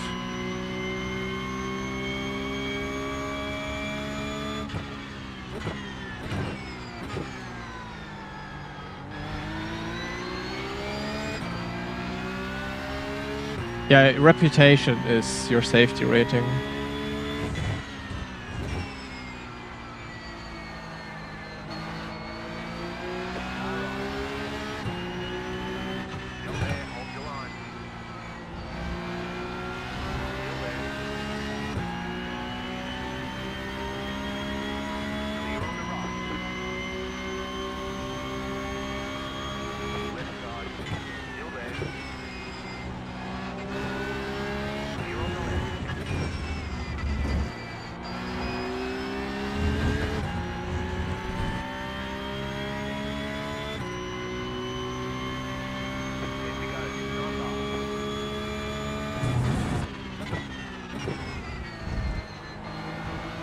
Ach. Mann, oh Mann.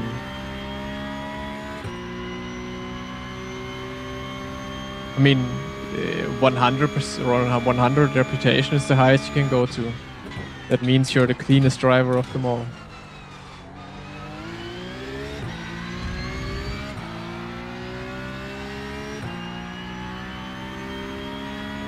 It's like on iRacing or like on LMU being Platinum 3 in safety rating. Or on iRacing being A class 4.99 would be 100 reputation.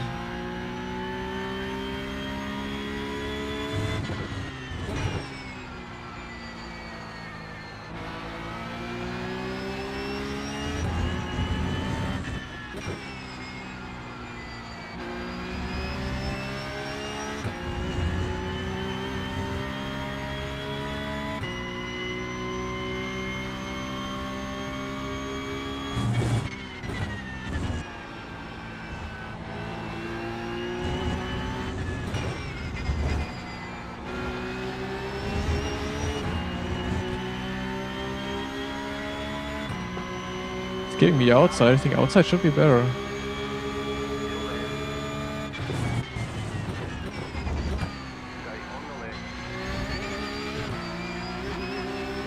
We extend Nah, he has the inside still.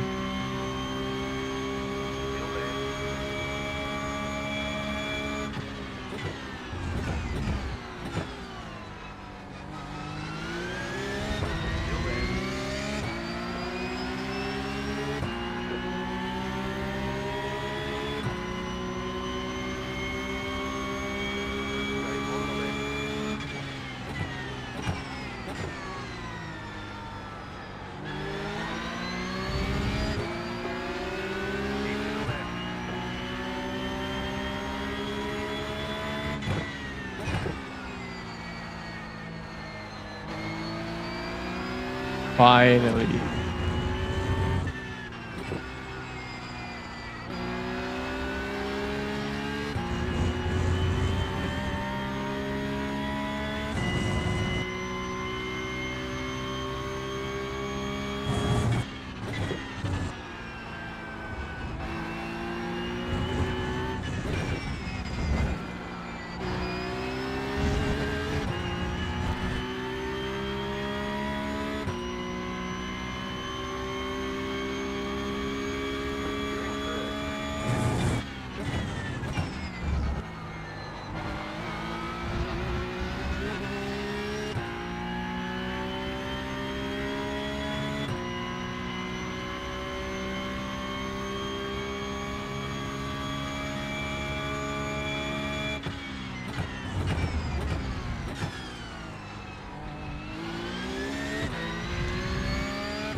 Is it though? On LMU I also never was braking 100%. Of course I'm making a mistake now. Maybe they changed it since the last time I drove. But in a qualifying, yeah, 100% is valid. But in a race I never use 100% because you kill the tires too much.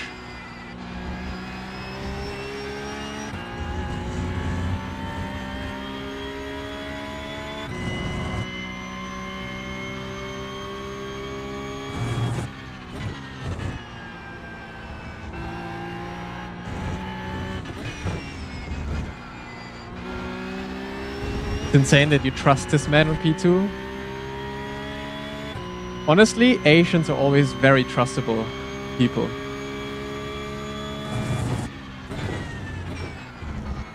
At least from my experience. And so far this race he has been fine to race against, so I'm trusting him fully with going side by side.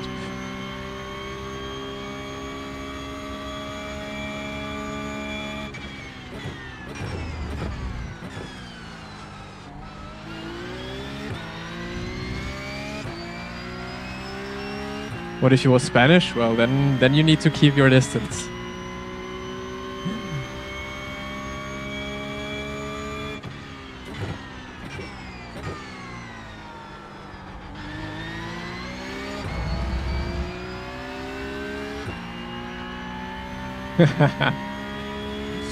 Yeah.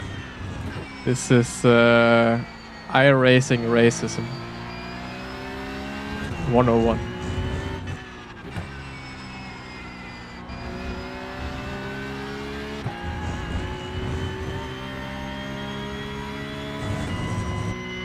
No, but like, it sounds stupid, but in all of my iRacing career, or like sim racing career, I don't think I've ever fought a bad battle against like someone from Asia. They're usually, I mean, every time I travel to Asia, the nicest people you can ever imagine. And that's honestly also how I always meet them on track. Like, you always have the nicest and the great, like the most clean battles against them. And so I just know, like, it's micro racism, but you know, when you see the name, okay, I can fight him cleanly and I can fight him close, and okay, I should keep my distance a bit and be a bit more careful.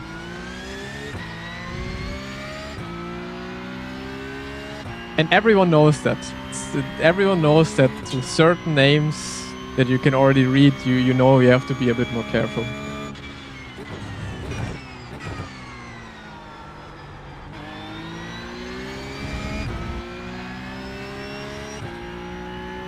How is the switch from race room to iRacing? Dreadful. It always is. Always is shit to go back to iRacing, because the iRacing physics, again, they're just not good. They're very unnatural. So when you come from a sim that kind of feels natural back to iRacing and you have to drive in a completely unnatural way, always is difficult.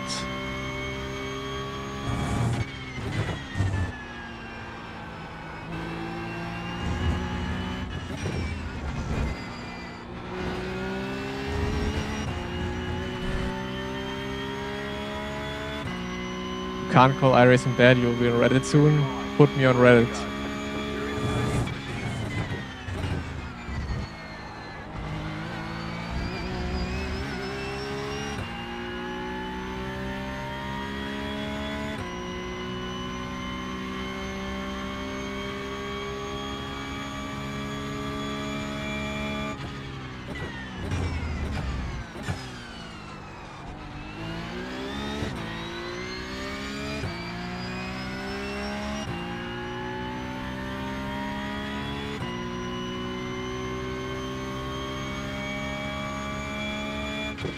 LMU always felt very natural to me, yeah.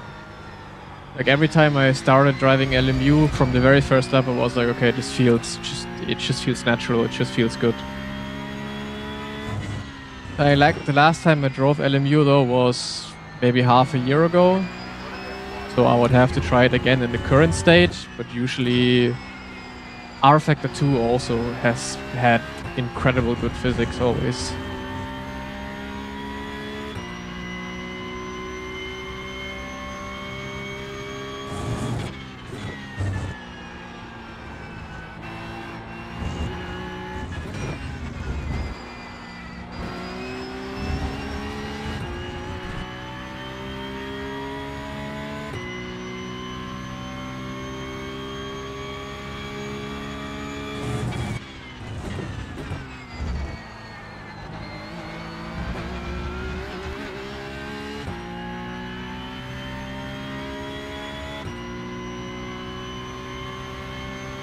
What is this car? Have a look at the title and you know which car it is.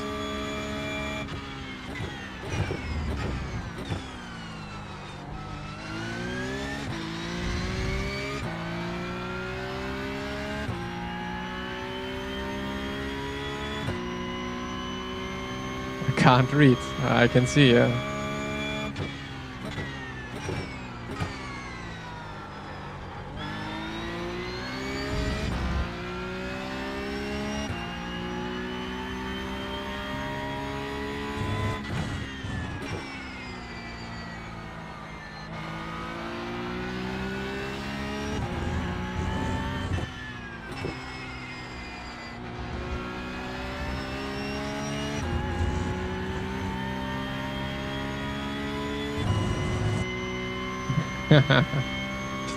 No worries. You could have went along with that you actually can't read and you're just listening to the stream. Then I would have felt bad.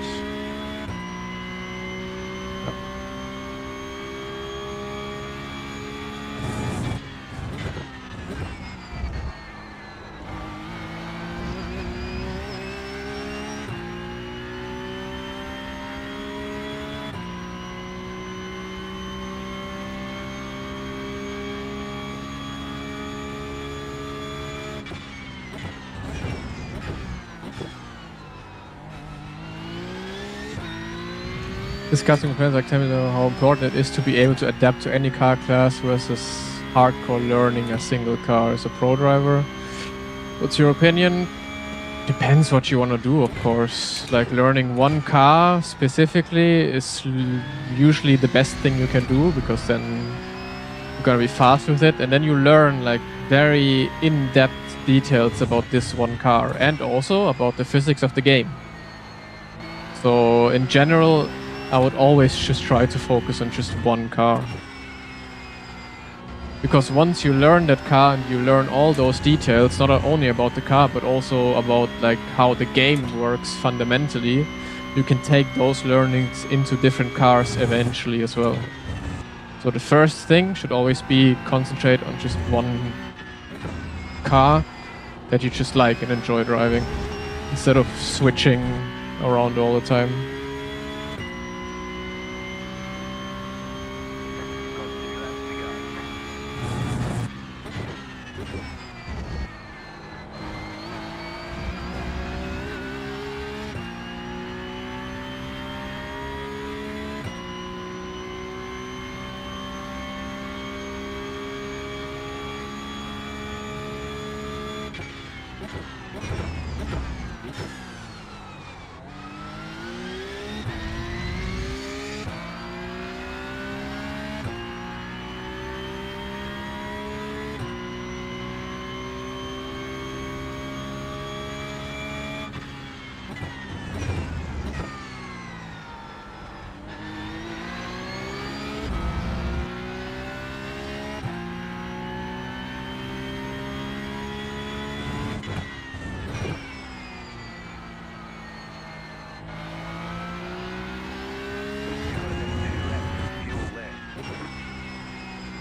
Real nice work.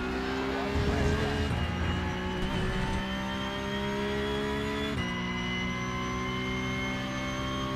Just fixed past lap 15.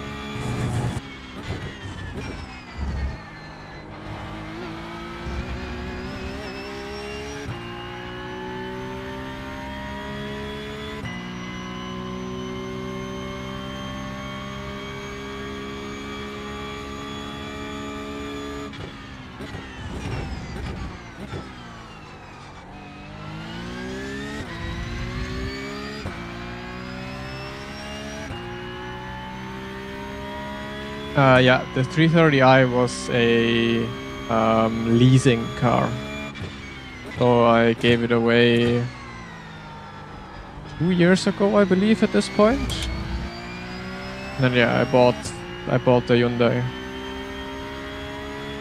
Well, interior, of course, the Beamer was like, I don't know, so much better. 1 lap of fuel left. But driving fun and stuff and looks, I think the Hyundai is just cooler.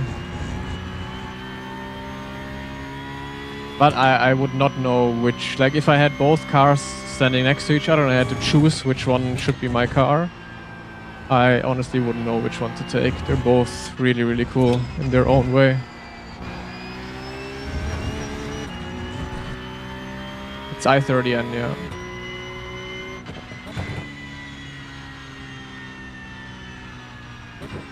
You won. Awesome job.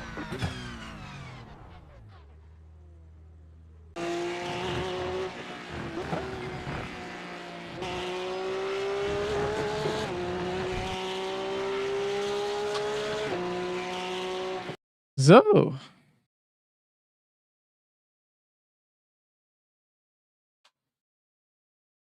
To all the YouTube viewers, give a thumbs up. Don't forget to subscribe on Twitch. Press the follow button if you haven't yet. I would appreciate it a lot. We almost have 14,000 on Twitch. Have a look at the start.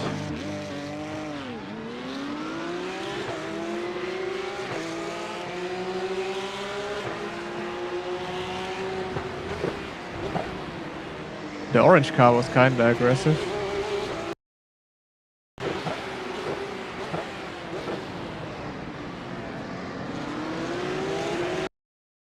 Okay, we got this.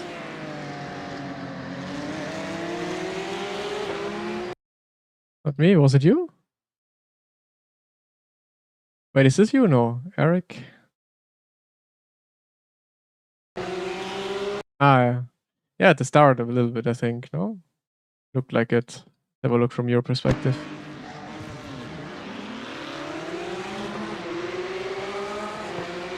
Honestly, it was not on you. It was this guy moving over to you.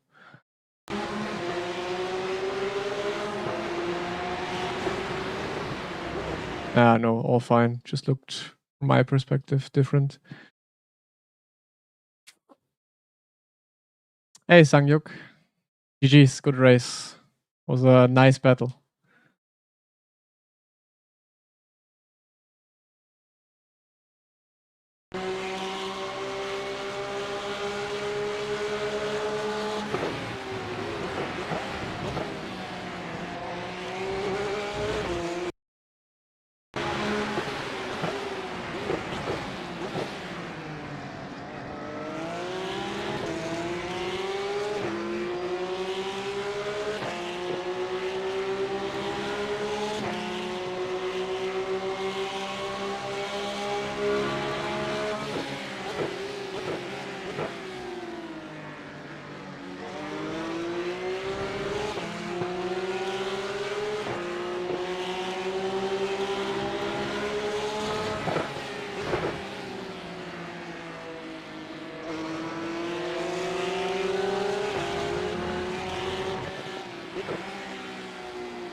Also, one more attack, I think. Yeah, I'll break myself here.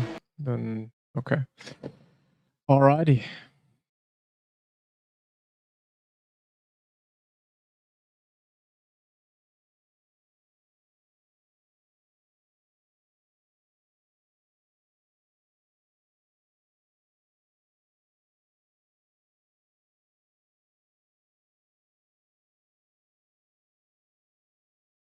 I will go to Sim Racing Expo, yes.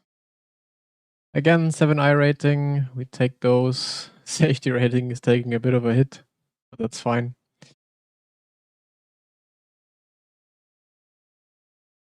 I go by feel when adjusting. Like, I adjusted and I'm like, okay, this feels nice, and okay, this feels nice.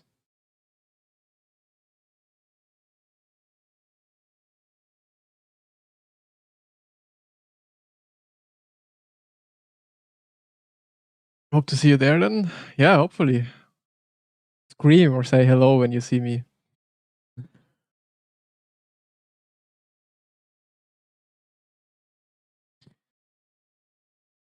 So, who is live? Because I am done with driving. Ah, Yuri just went live, I think. Yeah, 16 minutes ago.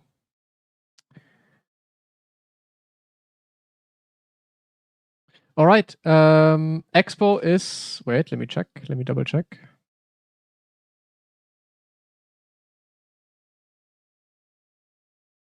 Expo is 16th to 18th of October. Send us to the shouty man. Yeah, I'll do.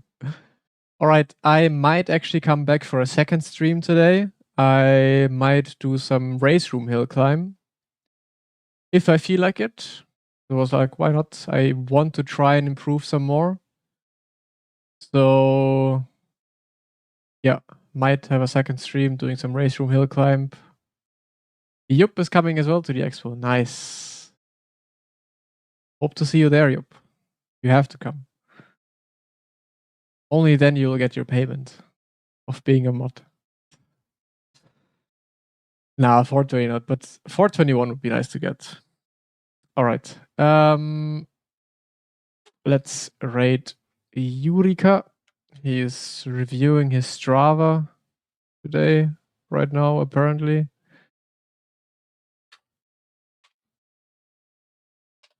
Great, Yuri. Get me some tickets for it. I think I'll get my tickets from Rennsport, most likely, if we qualify. Oh. Man, I really hope that Race Room puts a nice competition on for the expo, so I don't have to do Rennsport. Or maybe I mean, can do both, but then maybe focus on Race Room or so. Anyways, thank you all for watching. Maybe see you later or see you tomorrow. Goodbye. Have fun with Yuri.